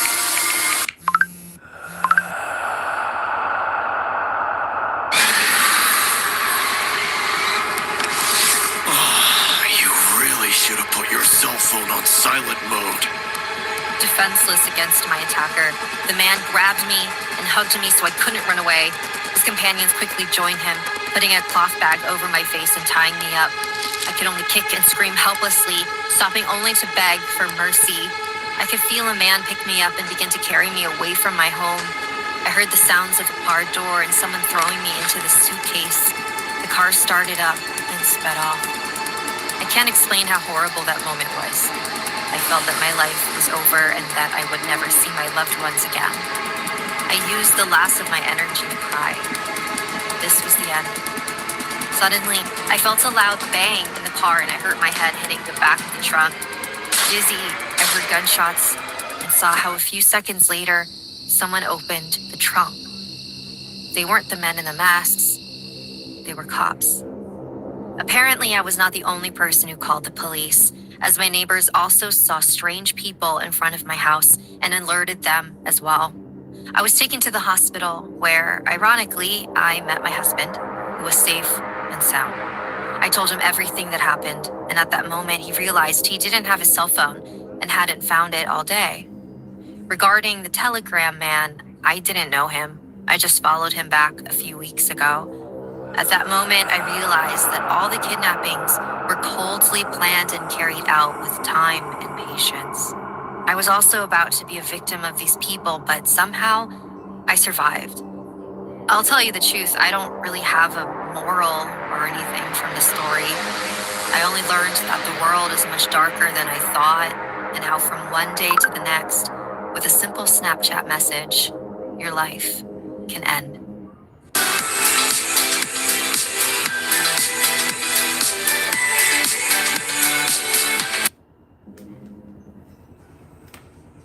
It was the day Omegle had to shut down. The allegations put forward over the decade of its existence had left the company embezzled with thousands of court cases, and the company had to file for bankruptcy. I lost my job that day. I was in charge of maintaining the code base of the website and was also assisted with the customer support team. It meant I practically had no knowledge of the legal side of things up until it was publicly announced. It was the final day in the office. I was finishing collecting my things and packing them into a tray to return home with. It reminded me of cleaning out my locker at the end of the school year. The office is practically empty by this point. I was one of the last ones left as I had to upload the goodbye message onto the website, explaining to people why Omegle had vanished. Once finished collecting my stuff, I looked back, reminiscing on my time there. The place used to be so lively, full of excitement. Now, it's empty and lifeless. I closed the front door on my way out for the final time, walked over to my car, took a step back, and stared up at the office block. Half a decade of my life had been spent working here. I felt miserable leaving it. I drove off, a few tears pouring from my eyes as I realized it was finally time to move on. But just 10 minutes into the drive, I went to reach for my phone to play some music, only to realize it was back at the office. It was getting dark, and I usually wouldn't stay in the city past the sunset, but my phone was certainly worth going back for. In a swift motion, I turned the car around, and after just 20 minutes of driving, I was back. As I wandered towards the front door, I was slightly shocked to see the door was left slightly ajar. I swore I closed it, but there was every chance the tears blurred my memory just as they had done my vision. By this point, the sun had completely set. It was winter, so the days were far shorter. The darkness seemed to swallow the building, as nobody worked there anymore. There was no need for nighttime lights. Walking inside, I made my way up the stairs and into the central office area, feeling indifferent to my surroundings. They seemed strange to me now, distant even. The office was empty. Every single desk was ransacked of personal belongings. Sighing, I dragged my feet over to my old desk where my phone was sitting. It glowed brightly as I picked it up. As I turned around, I turned the flashlight on as it was a little too dark for my taste, only to reveal countless sheets of paper strewn all over the floor beside me. It came as quite a surprise to me, considering I had been there just 20 minutes before when the place was clean, almost back to when the company first bought it. I moved my flashlight around, revealing that the paper led towards a tipped-over file cabinet opposite my desk. That's when I saw the empty bottle of vodka. A few drops of the stuff were still dripping onto the floor below. My skin crawled. Was somebody here? I had thought. I went over to the light switch, flicking it on. Again, to my surprise, the switch did nothing. The power company must have already severed the building's electricity now that nobody worked there. I continued to scan the room with the flashlight. The place looked like a bomb site. Desks had been flung over everywhere, and piles upon piles of folders lay scattered all across the floor. It was at that point that the one responsible for the mess made himself known. My heart fell as I heard a loud groan erupt from one of the main offices towards the other end of the room.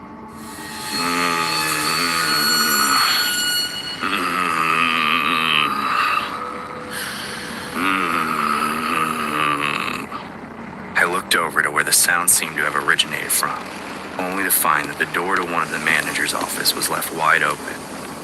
As I moved towards it, I saw that there was a dim light leaking from it. As I crept towards it, my eyes bore witness to some of the papers on the floor that were leading towards the open door. I turned my phone to light them up. On almost every page, there was a court case with a picture attached. I can't bring myself to describe them in much detail. I can only say they were grotesque and utterly despicable images. Leaning down, I read some of the allegations made by some of Omegle's users. Again, it seems insensitive to repeat exactly what I saw, but Predator seemed to come up more than enough to rationalize the company's central issues. I had some idea of the allegations, but to see them in the flesh made me feel sick. My stomach churned as I rose back up, resuming my journey to the mystery door. Eventually, I reached the office where the sounds were coming from.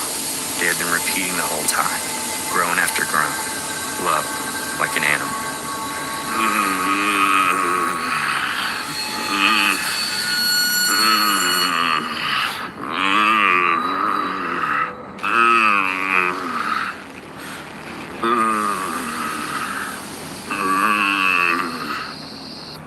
Peering in, I had my phone in my hand with 911 on the dial at the ready. I had no idea what was inside, but to keep myself safe, I decided the precaution was more than worth it. Even now, I don't know what drove me to stay. I could have just walked away. That place wasn't my problem anymore. But for some reason, my loyalty stayed. Inside, I recognized the face of one of my managers, drunk, blood oozing from one of his eyes. All around him were those same revolting images I had just seen scattered all over the hallway. Pages and pages of complaints, all evidence with images of fully grown men doing utterly intolerable things. It was at that moment that I realized my flash had come into the room with me. The manager slowly started to look up. He'd gouged one of his eyes out. Instantly, I leapt back, slapping my finger on the call button as I watched in horror as the manager stood up, trying to stumble towards me. My eyes traveled all over his body before focusing on what he was holding in his hand. There was a knife grip between his fingers with bits of his eyes dripping off of it. Adrenaline surged through me as I backed out of the room and started bolting towards the exit door. From behind, I could hear him yelling at me. Get back here! You've seen too much! Luckily, I was easily able to outrun the drunken mess and even managed to lock him inside. As I held my body against the front door from the outside, I heard him charge into the door over and over, wailing.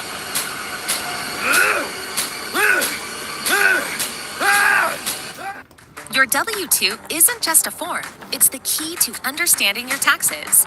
This edition of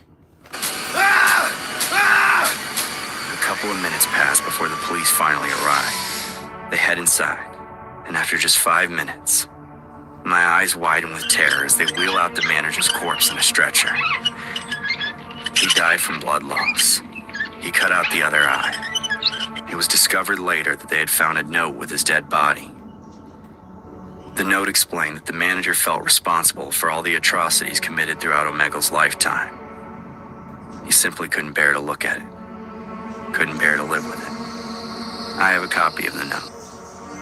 I read it over almost every day, staring at the final part of the note. It says that he wasn't the only one responsible. There are others too. Homelessness. The living nightmare itself. What could be worse than starvation? Night after night, feeling the stomach eat away at itself as the elements thrash at your exposed flesh through the tattered sleeping bag. People are worse. Some give you dirty looks in the streets, as if you're some subhuman nuisance to their day. Some are somewhat nice and give you what spare cash they have on hand, if it's convenient for them. But one of them, or what I can only assume to be a person, homeless too perhaps, he wanted my flesh. Even 10 years on, now living in a comfortable flat with a wife and 2 kids, I truly have emerged from the lowest point of my life. Yet, the memory of that it stuck. During my 20s, back when I was still somewhat fresh at uni, I had a problem of sorts. Drugs. I couldn't live without them. Night after night, I spent my time deep in the powdered lines and packets, unable to escape my own desire. It wasn't long before the uni found out, expelling me for it. I tried going to my parents for help after that, but they were done with me too. Out on the streets, no degree to my name, I was homeless. I roamed for about 3 years since then, from town to town, always searching for a busy central area to make some petty cash. At the same time, I was still recovering from the horrors of drug abuse that tortured my every waking thought. Every penny I made, I used on buses for the next town, sometimes food, and on the very rare occasion, a warm shower. That was until I came across a town from the earliest parts of my childhood, back when things were simpler, before the drugs. There was this spot that my dad and I always used to go for adventures in. From what I recalled, it was a little clearing behind a couple rows of bushes that sat neatly beside the town's river.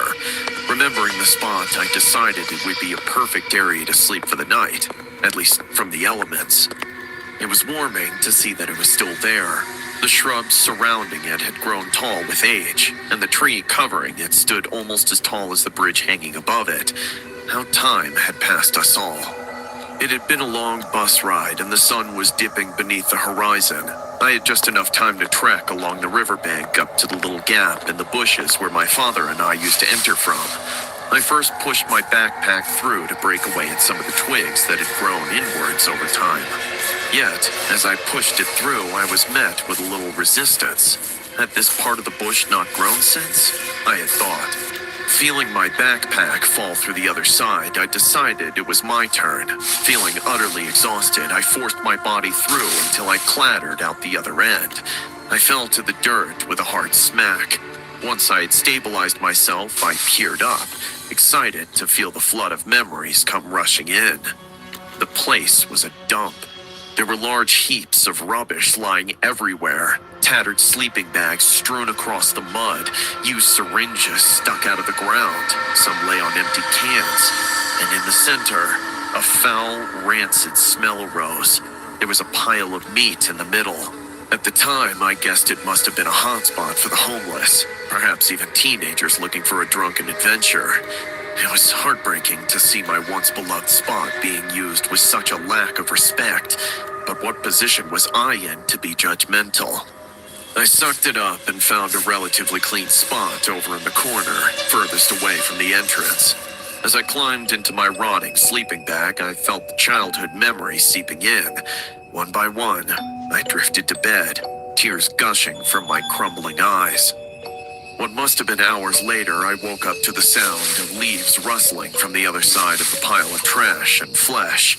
As my eyes flickered open, I was made immediately aware of the source of the rustling. A dark figure stood in the entrance.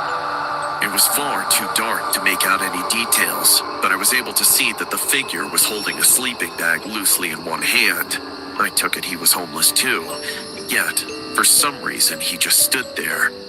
The bushes blocked out the noise of the wind, so all I could hear was his breathing, thick and heavy. It didn't feel too threatening at the time, but I remained silent. I had no idea what the figure was capable of, or what he would do if he moved. Step by step, he wandered over to the pile of meat in the middle. Upon reaching it, he dropped down to his knees and stuck his face straight into it, gorging on its contents. The sight of it was putrid.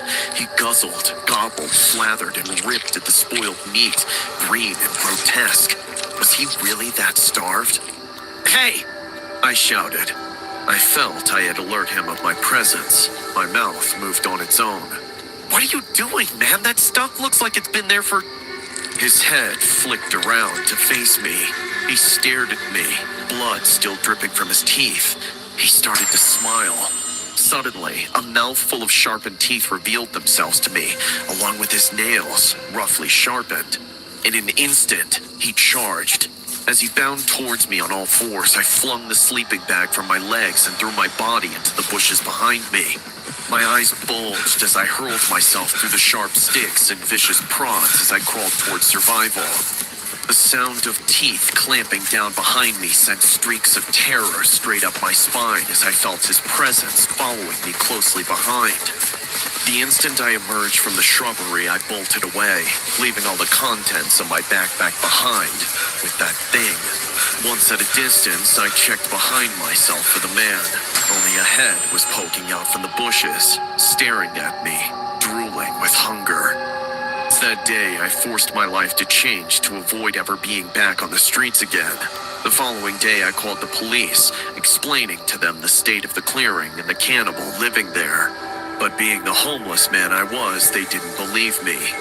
Upon arrival, it seemed all the meat I had mentioned had previously been fed on had been taken.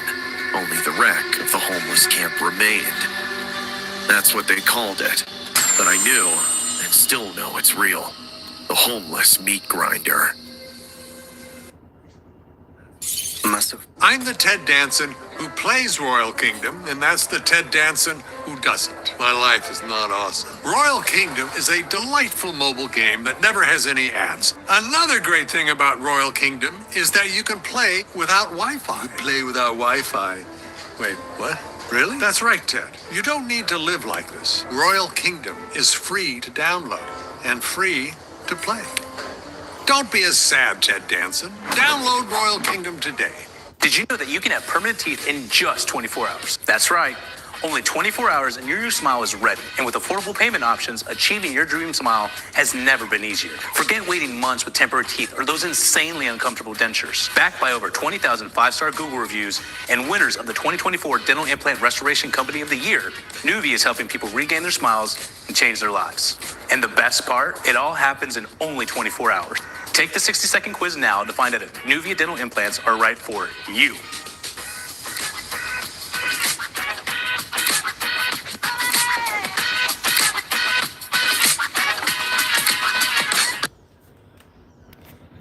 Anyone still watching the stream? Musophobia.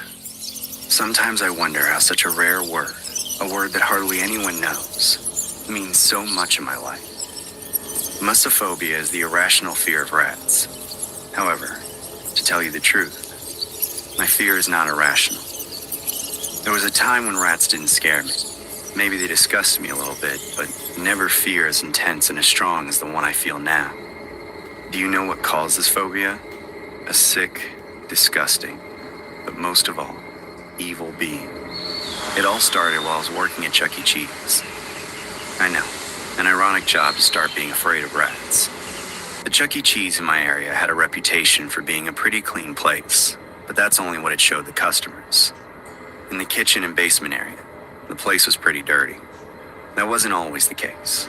The place used to be clean and well kept. That all changed when Adam, the new manager, took over. And make no mistake, the man loved Chuck E. Cheese. He was always very concerned about the place, doing everything he could to keep it running smoothly. The problem came from his personality. We would always see him in strange situations, walking with his head down, like he was hiding something. Many other times we found him spying on us. We were forbidden to call him on the phone or enter his office without having spoken to him first. Besides, something had changed on the premises. We didn't understand why, but the place had gotten much dirtier. The dirtiness of the place coincided with Adam's arrival, but he was not in charge of the cleaning, so it was inevitable to wonder if he had something to do with it. Anyway, as good a cleaner as he was, everything was fine as long as we stayed away from Adam. The only problem was that I accidentally got too close. That day, we heard a lot of noises from the basement. The place was usually abandoned. We had no reason to go there other than to check the boiler or water in the place. My team leader told me to go see what was causing the noises, but first I had to ask the manager for authorization. Adam's door was locked, so we thought he was locked in as usual. We knew we shouldn't disturb him at that point. At that point, I decided that I was going to act without the manager's authorization. There was no way I was going to get in trouble, since even a cook like me should have a minimum of autonomy to work. So I simply went down the locked basement that was located in the warehouse. I must admit that once inside, the place looked darker and more imposing. It was as if you took a haunted room out of a horror movie and put it in part of a Chuck E. Cheese. With the darkness rolling around me and the strange feeling that I was making a horrendous mistake, I took my first steps into the basement, and that's when I saw it.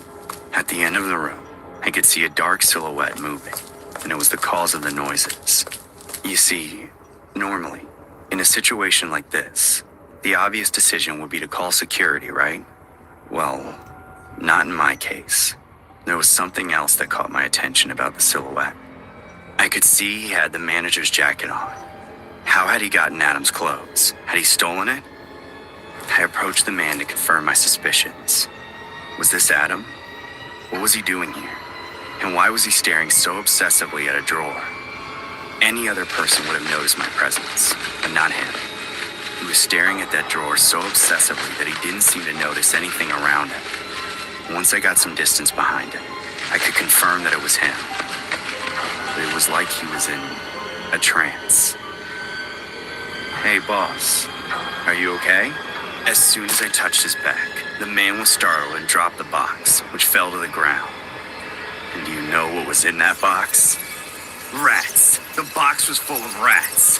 Dozens and dozens of rats covered the entire basement of Chuck E. Cheese. They were desperate, running from one side to the other, escaping or looking for food. All the rats started running desperately all over my body, while Adam seemed to go into a state of panic and go completely crazy. No! My rats! Come here! Boss? You!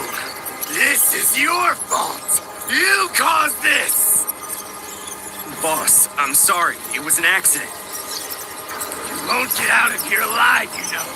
I always wanted to get my hands on that round little face. I always wanted to smash it. I tried to reason with Adam, but it was impossible. At that point, he was totally out of it. Suddenly, I heard a scream coming from the stairs. It was a coworker.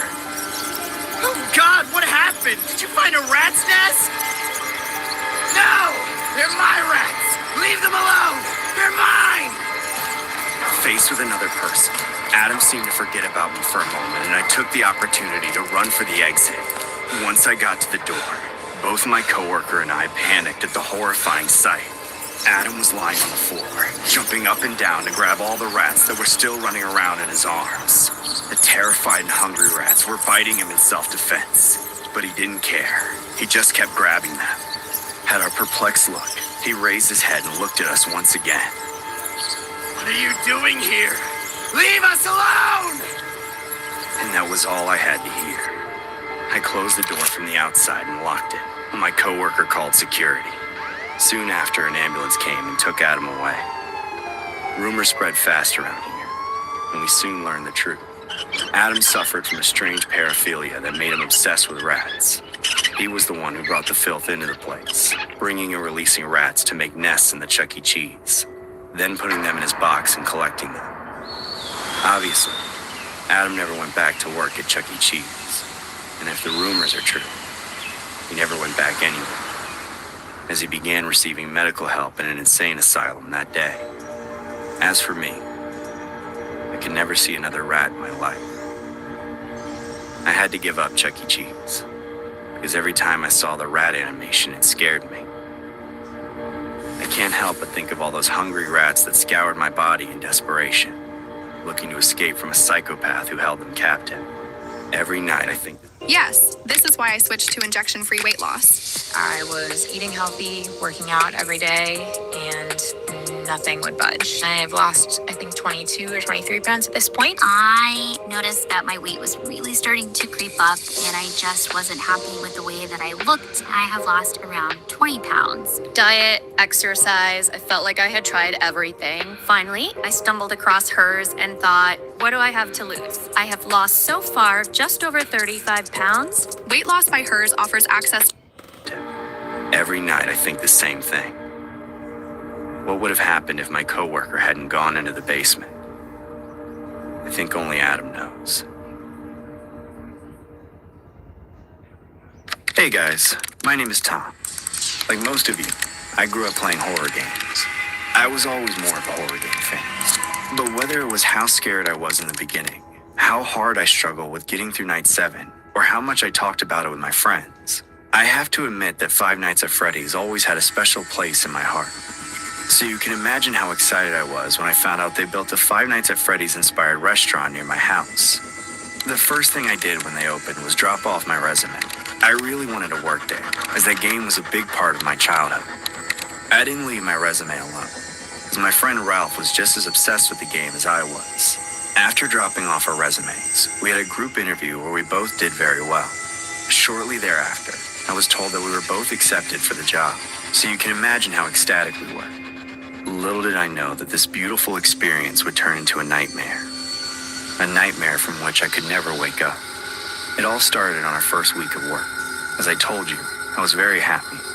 But Ralph was something else. He was having the time of his life, enjoying working at the restaurant like it was the best thing that ever happened to him. All day long, he would talk about Five Nights at Freddy's and how similar the restaurant was. At this point, he even seemed obsessed. At work, everyone made fun of him. Everyone asked him questions about the game just to tease him, and no one took him seriously. Ralph was my friend, and I was the only one who knew what he went through when he was younger, so it didn't seem right to make fun of him. But no one cared. Little by little, we got used to the restaurant. Ralph, though, didn't calm down. Listening to him talk about his little obsession became a regular occurrence. Everything was normal. Until that day. That day, everyone was working in the restaurant, as it was a special day. The whole restaurant had been rented out for a big party for some rich kid's birthday. The day was quite difficult as we were asked for things non-stop, and we even had to dress up as the animatronics from the video game. We were all stressed out except for Ralph. He was the only one who liked to get into character, and he played until the customers left. I couldn't help but notice that there was something off about him. His eyes seemed unfocused, and his gaze was lost. In their innocence, the children were having fun, but none of them paid attention to the fact that next to them, there was a terrifying face staring back at them. When it was time for the children to leave, we all began to settle in to open the restaurant to the public. But something happened. A mother started running around the restaurant in desperation, saying that her son was missing. The boy was no more than 5 years old, and according to his mother, he was quite shy and would never run away on his own. We searched the entire restaurant. While some went to look for him outside, I was sent to look for him in the basement. I walked slowly through the place, listening carefully to see if the boy was crying. Once I was downstairs, the nightmare began. Someone downstairs, in the dark, came up the stairs to close the door. The darkness took over the entire room, and only the sound of this person's footsteps could be heard. One step after another, after another, after another. I didn't know who he was or what he wanted, but his very presence had frightened me so much that I was paralyzed. Once he came back down, some dim lights came on and revealed the identity of the person. It was Ralph, but something had changed about him. His face was red and bruised, his smile was obsessive, and his eyes were lost in madness. Ralph was totally out of his mind.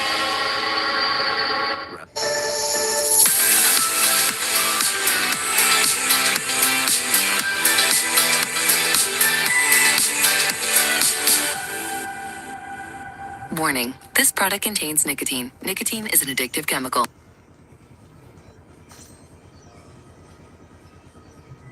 Let's create the ultimate PlayStation 2. Ugh. Well, that's better. A stand? Yeah. Sweet. You gotta flip the logo. Oh yeah, good point. Nice.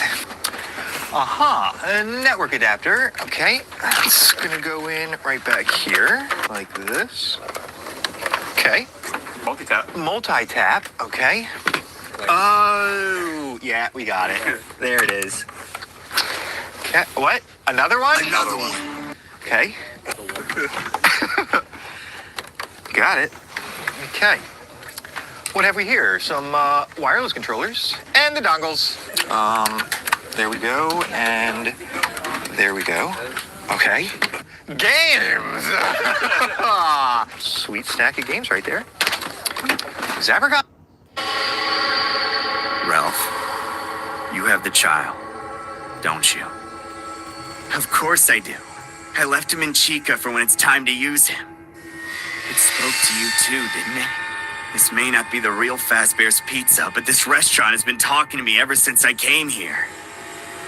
Don't you see, Tom? It all adds up.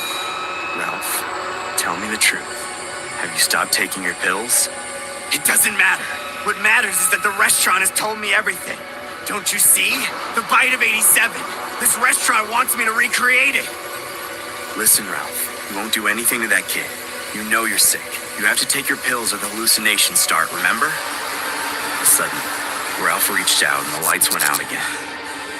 Slowly, I began to hear his footsteps again in the darkness. These footsteps were not going in any specific direction, but were surrounding me.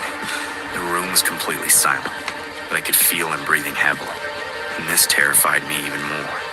Tom, I think I'm a little bit upset. I don't want to hurt you, but I think I'm about to do it. Suddenly, many of the animatronics in the place lit up, as if someone had done it by remote control. Upbeat music and movement took over the whole room.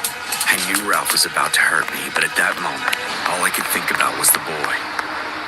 I rushed to Chica's suit, and after opening her mouth, I pulled the boy out. He had his eyes closed and a big bump on his head, but he was alive. Meanwhile, Ralph still didn't make his move. He just kept walking, stalking me, ready to attack me when he saw it necessary. I picked up the boy and started running as fast as I could. I ran up the stairs in the dark, but I felt something pull me by the foot. It was Ralph, crying loudly. He grabbed my foot and tried to bite it. But I kicked him with my other foot and he fell down the stairs. Once on the floor, I could see him in the center of the basement. He was no longer trying to catch me, but was violently punching himself, all the while laughing like a psycho. Hey, Tom! You think if I hit myself enough, I could become like the purple guy?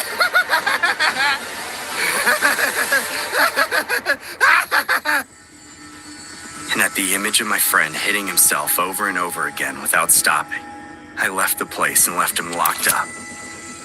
The boy's family was very grateful, but needless to say, that was Ralph's last day at the place. When the police arrived at Ralph's house, his family was also dead on the floor. They'd been dead for days. Ralph killed them with his own fists. Apparently, my friend wasn't taking the pill that stabilized his schizophrenia, and he began to think the restaurant was possessed. Ralph needed professional help, and today he's more stable, on my own. I could never again play Five Nights at Freddy's or go to the restaurant. I know it's a completely ordinary place, but every time I go in, I still remember Ralph telling me that the restaurant was talking to him. I know it's illogical and makes no sense, but why bother? I'd rather not even go there. If you're doing things like selling products, driving for a rideshare company, or working as a freelancer, and you're being paid for your products or services in cash or through a payment app, for example, and the income isn't being taxed, even if it's not your main source of income, then you're probably considered self-employed. This means you'll have to report it when you file your return. Just tell us about the kind of jobs you do, and we'll walk you through entering your income and guide you through deductions that can reduce your tax bill. For more answers to your questions, visit turbotax.com/support.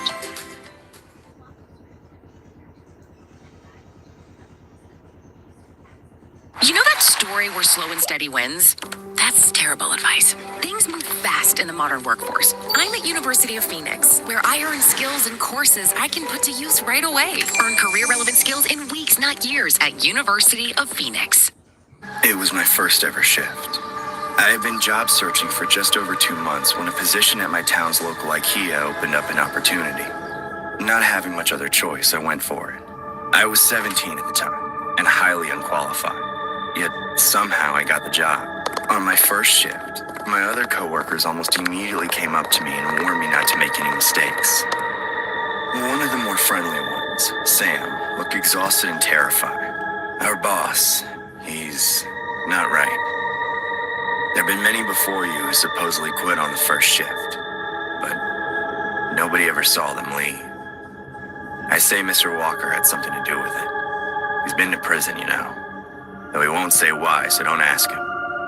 Avoid him all you can. After giving me the warning, he left to go and get started on the task for the day, like cleaning or restocking the shelves, running inventory, etc. I kinda just stood there for a while, unnerved. Scared even. When I applied, I was never even given an interview. They just accepted it. He just accepted it.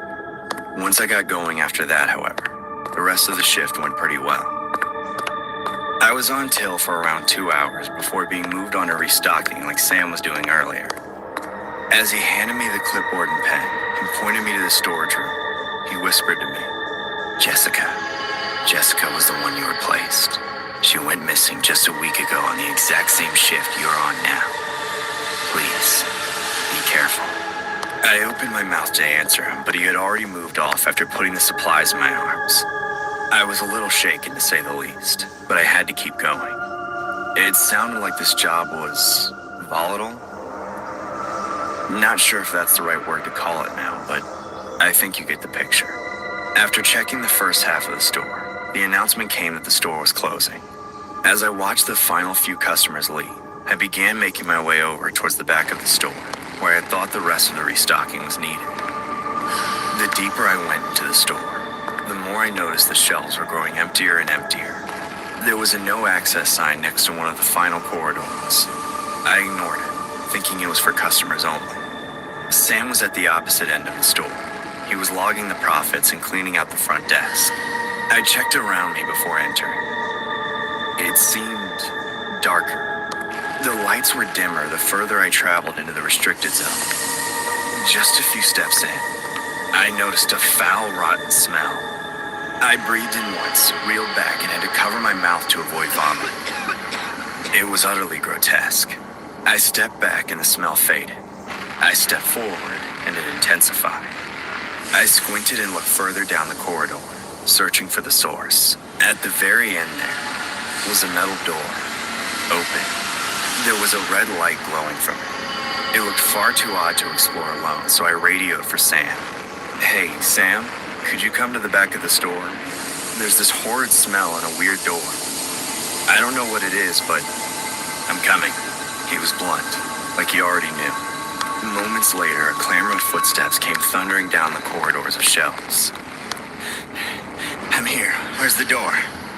Sam arrived promptly. He was panting, out of breath. His face red with panic. Right there. I pointed towards the door. His eyes followed my finger, and at once we were both locked onto it. The door. Slowly we crept towards it. Soon enough, we arrived outside the door. And peering in, we froze. Sam lurched back, also covering his mouth. His face went green. I stood there, paralyzed.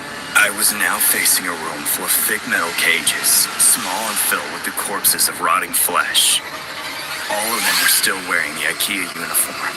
Some had nashes in their skulls. Some had severed necks, but most were still somewhat fresh. Oh, God.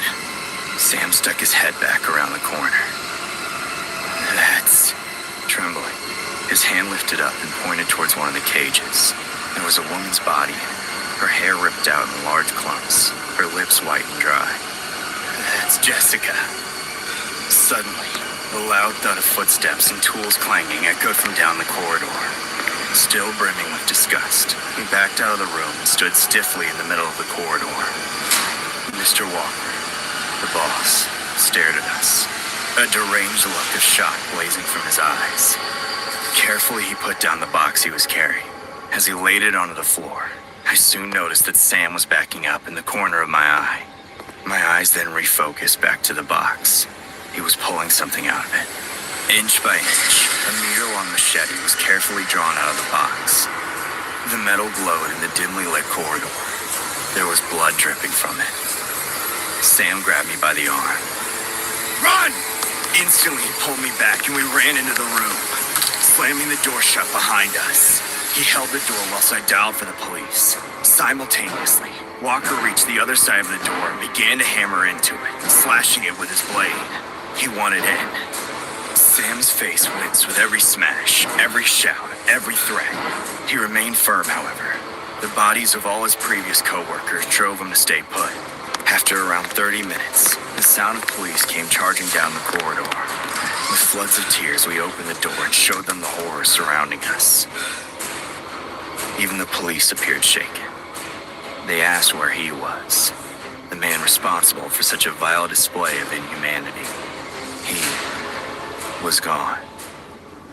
After that, the store was brought under new management once all the bodies in cages had been cleared.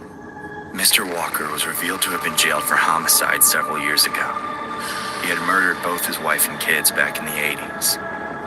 Since then, Sam and I have never returned.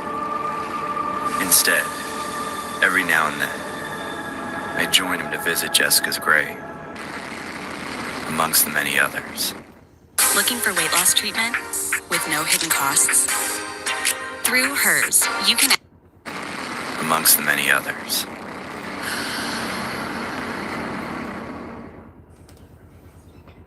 I took a shaky breath before starting. I was so used to pretending to be distraught that it was second nature to me to hunch my shoulders and look as if I'd been crying for hours by then. A few people skipped me, which made sense, but then I saw her. Large, worried brown eyes burrowed into mine. Perfect. With trembling hands, I held Emma's photo close to my chest before briefly showing it to the camera. For a second, I thought that girl was about to end our conversation too, but then her gaze softened. Oh, hi. Are you okay?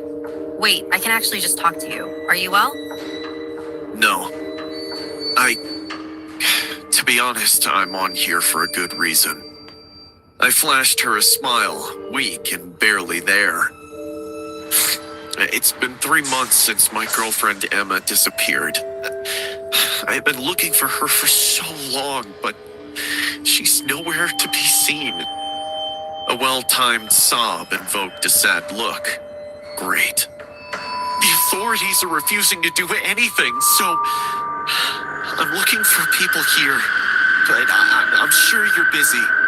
No, I'll help. My brother went missing 6 years ago, and he never came back. The tears in her eyes made me want to squeeze her tight to my chest. What a catch. The chick was seriously adorable. Still, I kept my act. See, I'm just not attractive enough to score a woman by any other means. Sob stories work, though. And, well, the one about Emma wasn't exactly a lie. What can I help you with? I mean, are there any plans to go and search for her, or... Just as she finished her sentence, I prepared to answer her. I was quite good at that part of the conversation, used to explaining well the need to meet someone face to face. But my image on the camera froze all of a sudden. Hello there, Jacob. Huh? Is this some sort of prank? Are you okay? You're staring ahead like... Jacob? I blinked once, then twice. The messages disappear from the screen. It takes me a moment to gather myself. I needed a second to gather myself, but it was okay. All I needed was another chick to open her heart to me, but fate had other plans. Jacob, sorry, I think our connection was lost or something. Yeah, it was kind of ironic. I flipped through a couple of gross men trying to hit on me. Dudes, I'm a dude, and well, ended up on Dora again. To be fair, she was quite pretty. I've been spending most of my money on finding Emma, so my internet isn't all that good. Liar. Again, I saw it. The messages pop up in the chat window. I swallowed hard. If Dora was the one calling me a liar, why was she staring at me with such an empathetic look? I'm so sorry to hear that. What the? I'm sorry, but I think something's wrong with my computer. That's okay. Would you prefer to meet up, maybe? I'd be super happy to listen to your story and, your plan of action over some coffee. Perfect. Though I preferred the idea of meeting at my place. I mean, that was the whole point, right? All I needed was an excuse. No, don't fall for it. The screen started glitching out just as I was about to say something. Screw it. I threw the nearest thing to me, a heavy book, at the wall behind my computer. Jacob, what's going on? Are you there? Yeah, I'm here. Sorry, Dora. I'm not entirely sure what's going on. I think someone's hacked my computer or something. Why would anyone do that? I hesitated. I had some ideas, of course, but, well, I was not going to tell her any of them. For once, no clever lie rose to my lips. Especially not when I caught the terrified look Dora was finally giving me. What? What the? I only saw her for a second. By the time I whirled around to see what Dora had noticed before me, it was gone. I'm sorry, I should have known this was gonna be some sick prank. I bet you're gonna post it all over the internet, you... No, you don't get it, How did you know my brother's missing? That's not it. Stop it. Murderer. This time, we looked at the chat window at the same time. Dora's eyes widened as photo after photo loaded into it. All of my handiwork, things I was proud of, things I already wished I could do to Dora if she were to reject me after seeing my face properly for the first time. You sick. Before she could have said anything, Dora's face morphed into that of Emma's. She looked exactly like the time I'd last seen her. Eyes mad, terrified. Sorry, Jacob, but I can't let you taint another girl. Don't you remember what happened the last time you tried? I did. I still have a small scar on my face to prove it. Cindy, a woman I met off Omegle, seemed nearly possessed when she slapped me across the face the second she saw me. Wait. It's been you all along! You've been spoiling my plans! I won't let you hurt any innocent souls. I won't. That was the first time I was ever scared of my ex-girlfriend. I'd always had the upper hand with her. Well, when I thought she was cheating on me, I made sure that she got the punishment she deserved. But then, why was she there, in front of me?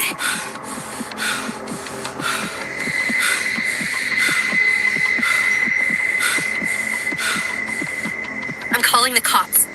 Things stood still for a while after that, as sirens filled the silence from outside.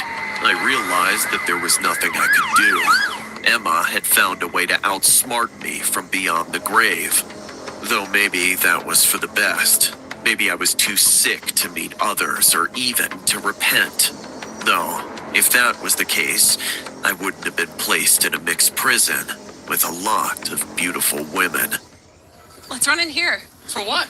Well, there's kitchen cleaning, home decor, rugs and carpets, even floors, food and candy, toys and games, health and beauty, household names, patio and garden deals, outdoor arts and crafts or steals, all things sporting. I was fresh out of university, 21 years of age and finally single. I was in my flat reading over the final few breakup texts from just days before. Her name was Emma. I stared at them for a good hour or so, trying my best to process it all. Reading through them all, I felt no need to cry. There was no sadness or disparity left within me, only fear. I was terrified of her. It had only been 3 days, but it already seemed like such a distant memory. Every single one of her messages reeked of manipulation and the signs of a true psychopath. The worst part of it was my responses. Pretty much every text I replied with consisted of, "I'm sorry," or "It's my fault." I never once stood up for myself, and even trying to tell her no would be enough for her to guilt trip me. One accidental step out of line and she ignored me for days, forcing me to come crawling back to her every single time. It wasn't as if I had anyone else to go to either. At the beginning of our relationship, she went through my phone and messaged every single one of my friends, telling them I was going away and not to talk to me ever again. On our second date, I remember my phone going missing. That was probably when it all started. I could even see it at the end too. One of her final messages read, You don't need anyone but me, Evan. I am your one and only. Now stop acting so ridiculous and maybe I'll forgive you, but you better make it up to me. I could hear her in my head. Her voice was shrill and angry. By that point, I had already been trying to get out for months. I just didn't have the courage to leave, to tell her what I really thought. I skipped through the rest of the messages, going all the way down to the nail in the coffin, the goodbye. I'm done, Emma. Goodbye. I read it out loud. I was so proud of myself. I was finally free. Right underneath it, before I had the chance to block her, she had already sent a reply back. You've got some new bitch, haven't you? Even reading it now, I still cannot believe I fell for her. The emotional horror she put me through still haunt me even to this day. It was like my life wasn't even mine. I took a deep breath after I finished rereading them all. I then swiped off and opened Tinder. That was my freedom. I swiped left, right, etc. My inbox was filled with messages, new people. God, it had been so long. My eyes were in total awe at just how many women there were, all of them so beautiful. But deep down, I still struggled with the fact that any one of them could be another Emma. Looks mean nothing when the inside is rotten. However, I refused to let the memory of Emma ruin any more of my life than it had done already. I had a date the following week. Her name was Libby. A week later, I found myself sitting across from Libby in an Italian restaurant, gorging on pizza. The restaurant was close to both of our homes, so we didn't have a train or a bus to catch, so the stress was light. We spent the whole of the night laughing, smiling, and talking. The date really couldn't have gone any better. That was until I turned around, looking for a waiter to get us another drink. My eyes immediately locked on a familiar face pressed up against the window outside. I blinked, too stunned to speak. Then they vanished. My heart rate soared. I needed a moment. Excuse me, Libby. I'm just gonna head to the toilet. No worries, don't be too long. Our dessert will be here soon. She smiled at me, and for a moment I felt safe again. I walked off in the direction of the toilet. My expression had dropped the instant I turned around. Emma was there. I remember trying to cover my cheek as a few tears had begun drooling down it. Once inside, I tried to take a deep breath, wash my face, anything to slow myself down. I was already sweating heavily from the armpits. I needed to regain control. But just as I went to dip my face below the tap, the sound of heavy feminine breathing started from within one of the stalls. Slowly, I began to lift my head to face the mirror. The second my eyes leveled with it, I saw a window at the top of the closed stall. It was wide open. I saw my face drop. My eyes started watering. My entire body froze. I told you, Evan. I told you no others. A voice came from within the stall. It was full of bloodlust. I began to back away, but it was already too late. In an instant, the door was flung open, revealing none other than Emma standing in the middle of the stall, a knife gripped tightly in her palm. I went to lift my hands up, as if to tell her to calm down. Wrong decision. Her nose flared, and her eyes started burning. You broke the rules, Evan. I told you no others, and you do this? I can't let this go unpunished, Evan. You deserve this. All of a sudden, Emma burst out from the stall, knife in hand. She charged straight towards me and managed to plunge the knife right into my leg before I hooked her on the side of her face. The force of the blow knocked her straight back into one of the closed stalls. Seeing my opportunity presented itself before me, I dashed straight for the exit. Whilst limping out into the restaurant, I screamed for help as I watched my blood spurt all over the floor. There were plenty of people in the restaurant, so I was quick to be helped. I pointed towards the bathroom, directing some of the men to keep the door shut so she couldn't get out again. Fortunately, Libby had seen me and was already on the phone with the police. An ambulance was on the way too. Once my leg was wrapped up to stop myself from bleeding out, they arrived all at once, flooding the place with flashes of blue and yellows.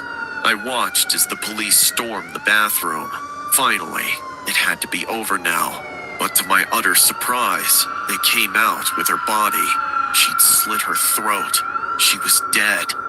Since that day, my physical wounds have healed, but as for my mind, well, the trauma won't even leave me. Libby and I are together now.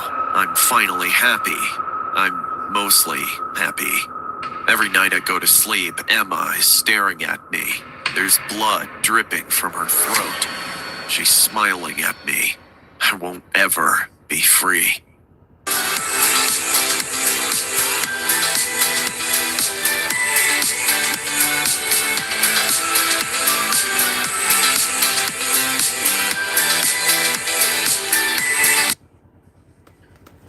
My story all started on the 10 freeway, heading through Los Angeles, when traffic came to a complete stop. This wasn't unusual. SIG alerts on the 10 were a common occurrence. However, that day was different. There was a fire nearby that prompted the entire freeway to shut down for several hours. For a person driving a normal car, being detoured off the freeway can be frustrating and annoying. To a trucker driving a 16-wheeler, it's a freaking nightmare. After a 5-hour delay in bumper-to-bumper traffic, I was finally able to make my delivery and pick up a new trailer in Long Beach Harbor. My typical route has me driving from Austin, Texas to Long Beach, California and back, carrying who knows what. Typically, it's crap from China, like toys and housewares that discount stores sell. I don't usually pay attention to what's in the back unless it's alive or needs refrigerating. On my way back, I opted to take the 91 freeway, which I had forgotten during certain times. I mean, most times it too was a nightmare, yet it still beat taking side streets around Los Angeles to get back on the 10. So, after another 2-hour delay, I finally found smooth sailing into the desert. By this time, it was around 8 at night, and I was feeling the day wearing on me. Unfortunately, I had a schedule to keep. A nearly 7-hour delay in traffic had thrown my schedule way off. I knew it was against the rules and even the law for me to drive beyond my allotted hours, but I figured as long as I wasn't caught, I could make up some time if I drove through the night. I pulled into a gas station in Indio at 9:15 to fill up my tanks, grab a few Red Bulls and some dinner. I hated drinking Red Bulls because they always made me jittery, but it was the best way to assure I'd stay awake. As I walked back to my truck, I noticed a guy walking along the off-ramp, thumbing for a ride. "Where are you heading?" I called out. I had to call out a few more times because he couldn't hear me over the freeway traffic noise. He decided to come over instead to talk to me. "Going? Phoenix. I sure could use a lift." Picking up hitchhikers was frowned upon, but I had done it dozens of times before. It was one thing to listen to the radio, but to have someone talk to you during the drive was certainly a lot better. "Well, hop in. I'm heading to Texas. You're on my way," I offered. He didn't hesitate to do just that. When I was about to head out, though, he remembered he left something back by the freeway. I didn't really want to wait, but I'd already told the guy I'd give him a ride. 10 minutes later, he returned with a backpack, like the one soldiers use in the military. "You serve?" I asked, pointing to the backpack. He grunted, his attention peeled to the side mirror. "2 tours in Iraq." He returned, making it apparent he didn't want to talk about his time in the service. I never served. Bad back and all. Not that driving a truck ever helped that. What's taking you to Phoenix? I asked the guy. It's John, by the way. I offered my hand to shake. Mitch. He turned to me, scowling. I heard my old lady just had a kid. I doubt it's mine, but I thought I should check it out. He turned back to the side window, staring obsessively at the mirror. Oh, I was going to say congratulations, but I wasn't sure I should. For miles, he continued to watch the side mirror, not saying a word. His staring was starting to get to me, which caused me to ask, "Are you watching for something in particular?" Just then, the truck ran over something in the road, causing the steering wheel to jump into my hands. When I did, a loud thumping noise began to beat against the side of the cabin.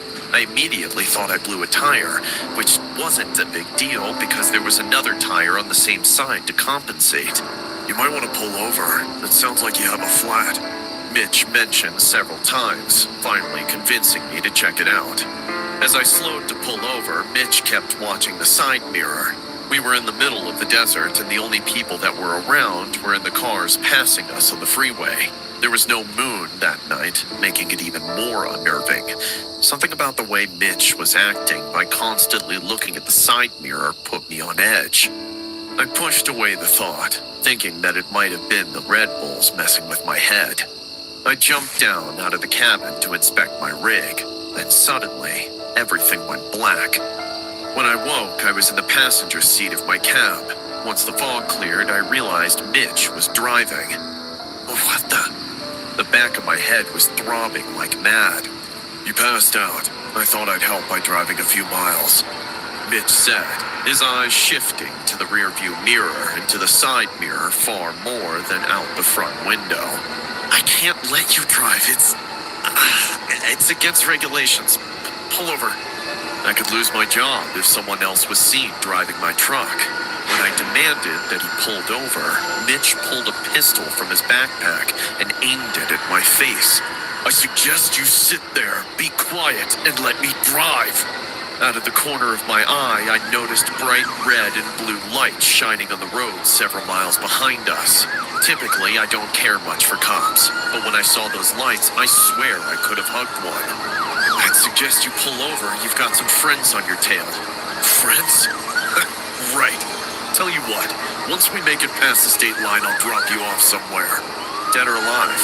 I asked seriously, noticing the crazed look in Mitch's eyes. Mitch didn't respond. The police cars grew closer, surrounding my rig. I hadn't seen so many police cars in one place in all my life. What the hell did you do? Mitch laughed nervously. Shut up. The gun went off, shooting through the passenger side window. The glass shattered, sending shards into Mitch's eyes. This gave me the chance to grab the wheel and pull over. Next thing I know, I'm on the ground with my hands behind my back. You took my rig! I'm just the driver! I yelled out, hoping they'd believe me. An officer helped me to my feet and uncuffed me while another held my license out. John Packard? He asked. I nodded. Were you aware you were transporting escaped felons in your trailer? The officer asked. The officer then showed me that the lock had been cut on my trailer. Mitch had arranged to pick up his buddies after they escaped. Why he didn't kill me, I'll never know. The police let me go after. A short time later, I noticed a sign by the side of the road. State prison. Don't pick up hitchhikers. Needless to say, I haven't picked up another hitchhiker since. Wow, this dash cam looks really great. Yep, I just bought it on Temu. Guess how much it costs? $30? No. The party was pretty wild. Even as I left the club, I kept tapping my feet to the beat of the music playing. I was giddy. Though the club was in a rather unsavory part of town, I tried not to think about it too much. With the cool night air sobering me up fairly quickly, I became aware of my surroundings. But there was nothing to worry about. Nothing could happen on such a good night, right? Hey, kiddo. Huh? I stopped in my tracks with a voice coming from my right. I wanted to just walk on, but I couldn't. After all, the stranger sounded kind. Hello? Sorry for giving you a fright. I'd later come to know the man as Toby. He was an interesting fellow. Clearly a lot less fortunate than I was. Based on his old ragged clothes and odd smell, it was fairly easy for me to realize that. But, well, I wasn't the one to judge. I'm sorry, kid, but I'm really hungry. Could you buy me a burger from that place down the street? It'll only cost you a few bucks, and you'll make this very old man very happy. He wasn't that old, but that didn't make his plea any less significant. Clearly, he's seen better days. And, well, I had some cash left. You know, I'm hungry myself, actually. So why not? Want to come inside with me? It's surely nicer than... No. He said that really quickly, his voice loud and sharp. I took a step back, my head pressing against the old brick wall behind me for a second. For a second, I felt cornered. Sorry. They don't like my kind of there. Apparently, I scared off their customers or whatever. Oh. I took a deep breath, forcing my lips to curl into a smile. Oh, that did make sense. That's all right. I'll just grab something for us and we can share them. We can have them on the riverbank. It's pretty cool this time of year. Aren't you cold, though? He didn't answer, just shrugged. I guess he was just used to it. It took me a few minutes, but I made it to the local burger joint relatively quickly. It was pretty empty for the most part, save for a few other night owls who seemed to be quite a bit drunker than I was. As I lined up to get our order, I noticed that the server was looking at me oddly. However, she still gave me my food with a big smile. Maybe she was used to being hit on by oddballs late at night? Here you go, man. Wait, I forgot to ask your... I'm Toby. That was all he said as he took his burger before flashing me a near toothless grin. Anyway, come. It's better for us to sit down somewhere than to eat standing up. We're not horses, are we, Marcus? That was a bit odd, but I shrugged it off. It was clear that Toby had a bit of an odd sense of humor. I didn't mind it. I prefer to see people smile than frown after all. Still, just as I took the first bite of my burger, he spoke up, his eyes never leaving my face. That was a bit creepy, I admit. You got any extra cash? I could really use some. I didn't. I mean, I had my card, but most ATMs in the area were locked off by now. Mostly due to the sketchy people wandering around at night. And as much as I was okay to give some food to a random person I didn't know, I was not okay with fueling whatever addiction he had. Sorry, not really, no. Really? I saw your card when you were paying for the burgers. Okay. What? Look, man, I'm a broke student. I was happy to get you some grub, but I can't afford to give you money. Are you sure? Just a few bucks would make a huge difference to me. Sorry, but I can't. I stood up.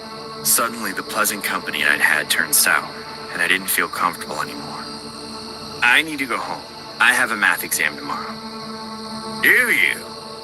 Yeah, I do. But tomorrow is a Sunday. Isn't that why you went out tonight? He was getting weird. I was unable to pinpoint just why, but it felt like he knew far too much about me. And, well, I didn't like that at all. Maybe, but I still need to go. Stay. The way he grabbed my wrist hurt. Despite how frail he was, he had a strong grip. Still, it was fairly easy to push him away. I started walking away, but quickly picked up my pace. Maybe I was wrong, but there was something sinister about Toby that made me want to leave as far as I could. Okay. I get the hint, kid. Go. He sounded defeated. I wanted to stop somehow, to tell him that it wasn't him, that I was just paranoid. But I didn't. Despite the fact that he didn't move from the riverbank as I left, my fingers lingered on the emergency button on my phone as I went, just in case. I got to my street reasonably quickly. After all, I live near the bad parts of town. Jeez, just what the heck was that? As I stumbled to find my keys, I heard it. Footsteps. I thought maybe someone else was out at this time. Still, something just felt off. Suddenly I felt as if the fresh, cool air had gotten stiffer. I felt almost suffocated. When I turned around to check the source of the noise, I almost screamed. It was Toby, standing only a few meters away from me with a baseball bat in his hands. I really only wanted some cash, kid. I don't want to hurt you, but I've got payments that are due. Can't you help an old man out? Toby, I'm gonna call the cops. He was much faster than I thought he'd be. I blinked and suddenly he was standing in front of me, grinning. His toothless smile made me shudder. There was something uncanny about the way he was staring at me. Maybe I should have given him the money, but I didn't want to. It just didn't feel right. Please, leave me be. I don't have anything to give you anyway. I know you have money, kid. I know a lot more about you than you like. I'm watching you, after all. He was trying to get into my head. Or maybe he was telling the truth. I wasn't sure. But what I did know was that I should not have turned my back on him as I made my dash into my apartment building. I woke up on the floor a few hours later, shaking from the cold. Toby was nowhere to be seen. The same could be said for all of my belongings. Still, even now, months later, I have nightmares of him watching me. Maybe I should have been kinder to him. Maybe then I wouldn't feel like he's constantly after me, ready to strike the second I put my guard down. Weight loss treatment plan, personalized to you. Since that time, I've lost 40 pounds and I'm still losing every day. I've been with hers for The second I put my guard down. Maybe. I was just about giving up on getting a decent job when I got a call from the IKEA I'd applied to a few months back. The previous security guard who worked weekend nights only left due to a minor workplace accident, and they were willing to pay me well to start as soon as I could. I tried to ask about the accident, but the interviewer told me not to worry. The kid was completely fine, just a bit shaken up. I could relate to that. I'd gotten hurt like that before. It's hard to go back to places where you feel like history might repeat itself. So, I didn't think too much about it at the time. As long as I could get money, I was happy to do virtually anything. After all, I was basically on the brink of being tossed out of my apartment for being unable to pay rent. I shook my head as I stared at my reflection in the mirror.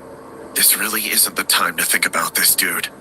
I've worked many night shifts before, and I liked talking to myself. I also liked exploring the floor of whatever store I was working at, which is why I'd been fired a few times. Apparently, people preferred to keep security in their rooms and never on the floor of their stores. Oh well, those times have passed. I was encouraged to roam the IKEA by my current boss, a middle-aged man with bug eyes and a crooked smile. I mean, they have cameras everywhere anyway, right? Not that I could steal. Just as I was talking to myself, I really did enjoy my own company for the most part after all. A large thud echoed in the empty showroom. Huh? I approached the source of the sound cautiously. It was one of the small kitchens, complete with a stove and everything. There was a broken vase on the ground, shattered into pieces, but the oddest thing was that the stove was on. Is this even plugged in? I went around to check, but as I'd suspected, it wasn't. Well, that's a bit odd. Still, eyes must be playing tricks on me. Had this been my first night shift as a security guard, I would have freaked out. However, I wasn't a stranger to being pranked by other employees.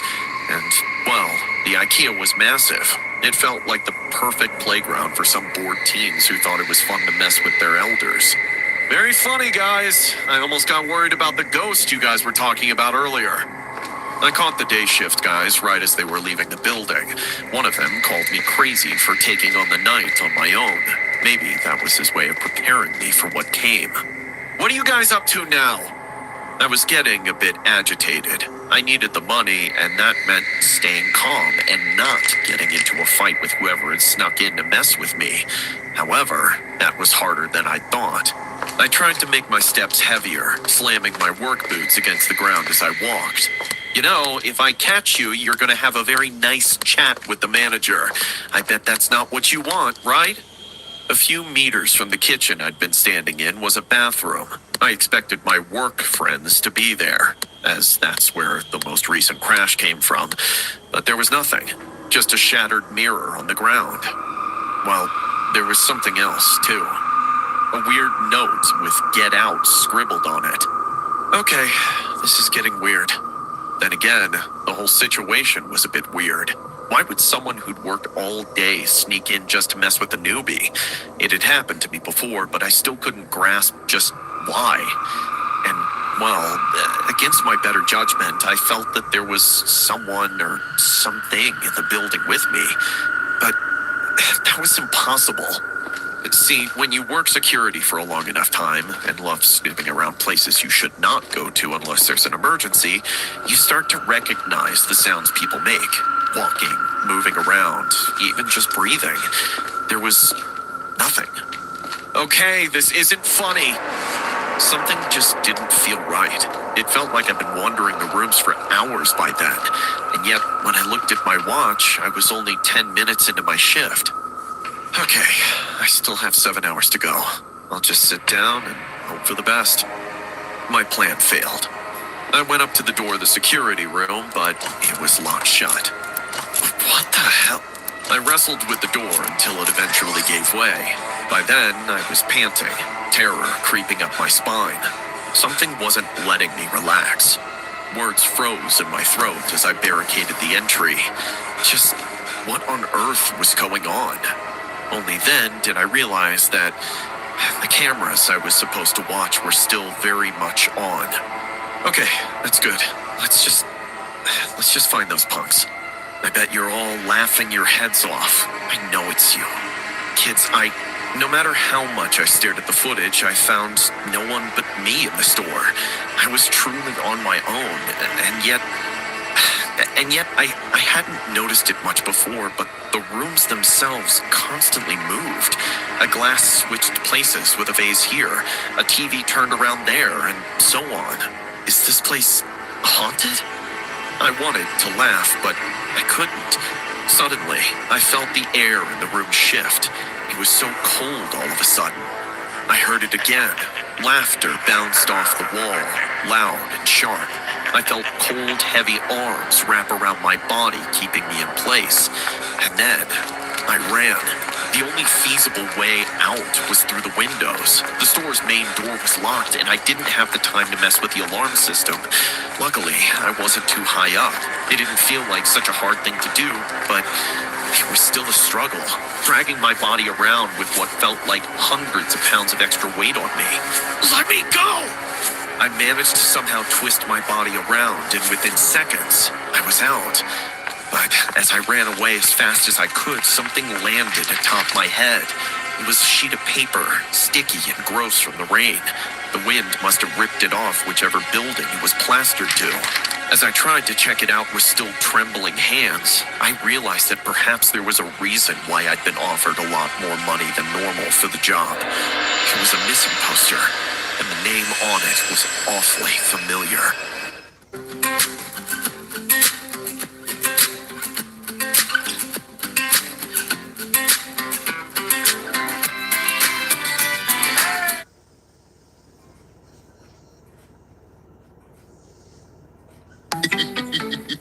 At Ollie's, you'll save money on a lot of real brands like and even. And everything is up to 70% off the fancy store prices. I got this awesome vacuum. The good paper towels. I got my favorite shampoo. All these dolls. You won't believe what you'll find and how much you'll save. I never thought I'd end up in a situation like this, hiding from the public eye like a creep. Funnily enough, it all started with me getting Tinder. I'd just gotten out of a serious relationship. I spent 10 years of my life with Tanya. She had once been everything to me, only for her charm to fade rapidly when I realized it had all been a lie. Still, that's a story for another day. In the end, it was the app that had forsaken me. I'd used it before, albeit somewhat clumsily. I wasn't really the type of guy to just go up to a woman and ask her out, which somehow translated to me being awkward online as well. But that didn't matter to me. I wanted companionship. However, it didn't come without any hurdles. Tanya, she's always been scarily good at tracking my online activity down after all. Just let me see you one more time. She even called for a wellness check at my old job. The police said you don't work at the office anymore. Are you okay? Let me see you. You've blocked Tanya from contacting you. To unblock her, I kept ignoring her. And finally, after a few days, she gave up.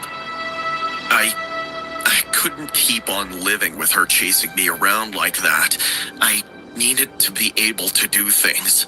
And so, I trusted that Tinder would match me with other people. People who would learn to appreciate me. Liz likes you. Sarah likes you. Effie likes you. I sought out the embrace of someone who could accept me for who I was. A few weeks were spent like that, with me running after women who'd never give me the time of day. One was more beautiful than the other, but they all seemed to be just messing with me. Tracy likes you. Gosh, can you get any more boring? I feel like I'm talking to a wall. I thought a drummer would at least know how to talk to people. Sorry, but I'm allergic to cats and lazy people. Bye, just bye. Tracy was everything I wanted. Hey, I know that this sounds a little silly, but I saw that you have a cat in your pictures. I recently lost my cat after 10 years, so that warmed my heart. Oh, I'm sorry to hear that. Yeah, Whiskers is getting a bit old, but she's great. She's missing her mom, though. I deleted what I'd written as quickly as I typed it, telling myself that this wasn't about Tanya. No, this was about me and Whiskers. She could use some love from others, though. Really? Yeah, we moved to a smaller place recently with her, so she's been a bit antsy, to be honest. Oh, I see. Maybe she needs a garden to roam. You could always bring her to my place. My Whiskers used to love running around in there. Her cat was called Whiskers, too? What a coincidence, I thought. I guess. I let out a sigh. I liked where the conversation was going, but I just didn't really know how to keep it going. I knew that it was expected of me, and yet... So, Tom, you didn't say much about yourself on your profile. What big secrets are you hiding? Saved by an angel, I thought. Though the question made me a bit nervous. Not much, to be honest. I'm unemployed at the moment, but seeking a job soon.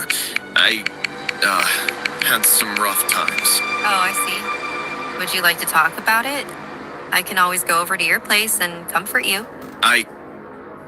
Maybe not yet. Sorry, it's just that I don't know you very well. Okay, that's gonna be the end of the stream. Thank you for the people that tuned in. And goodbye.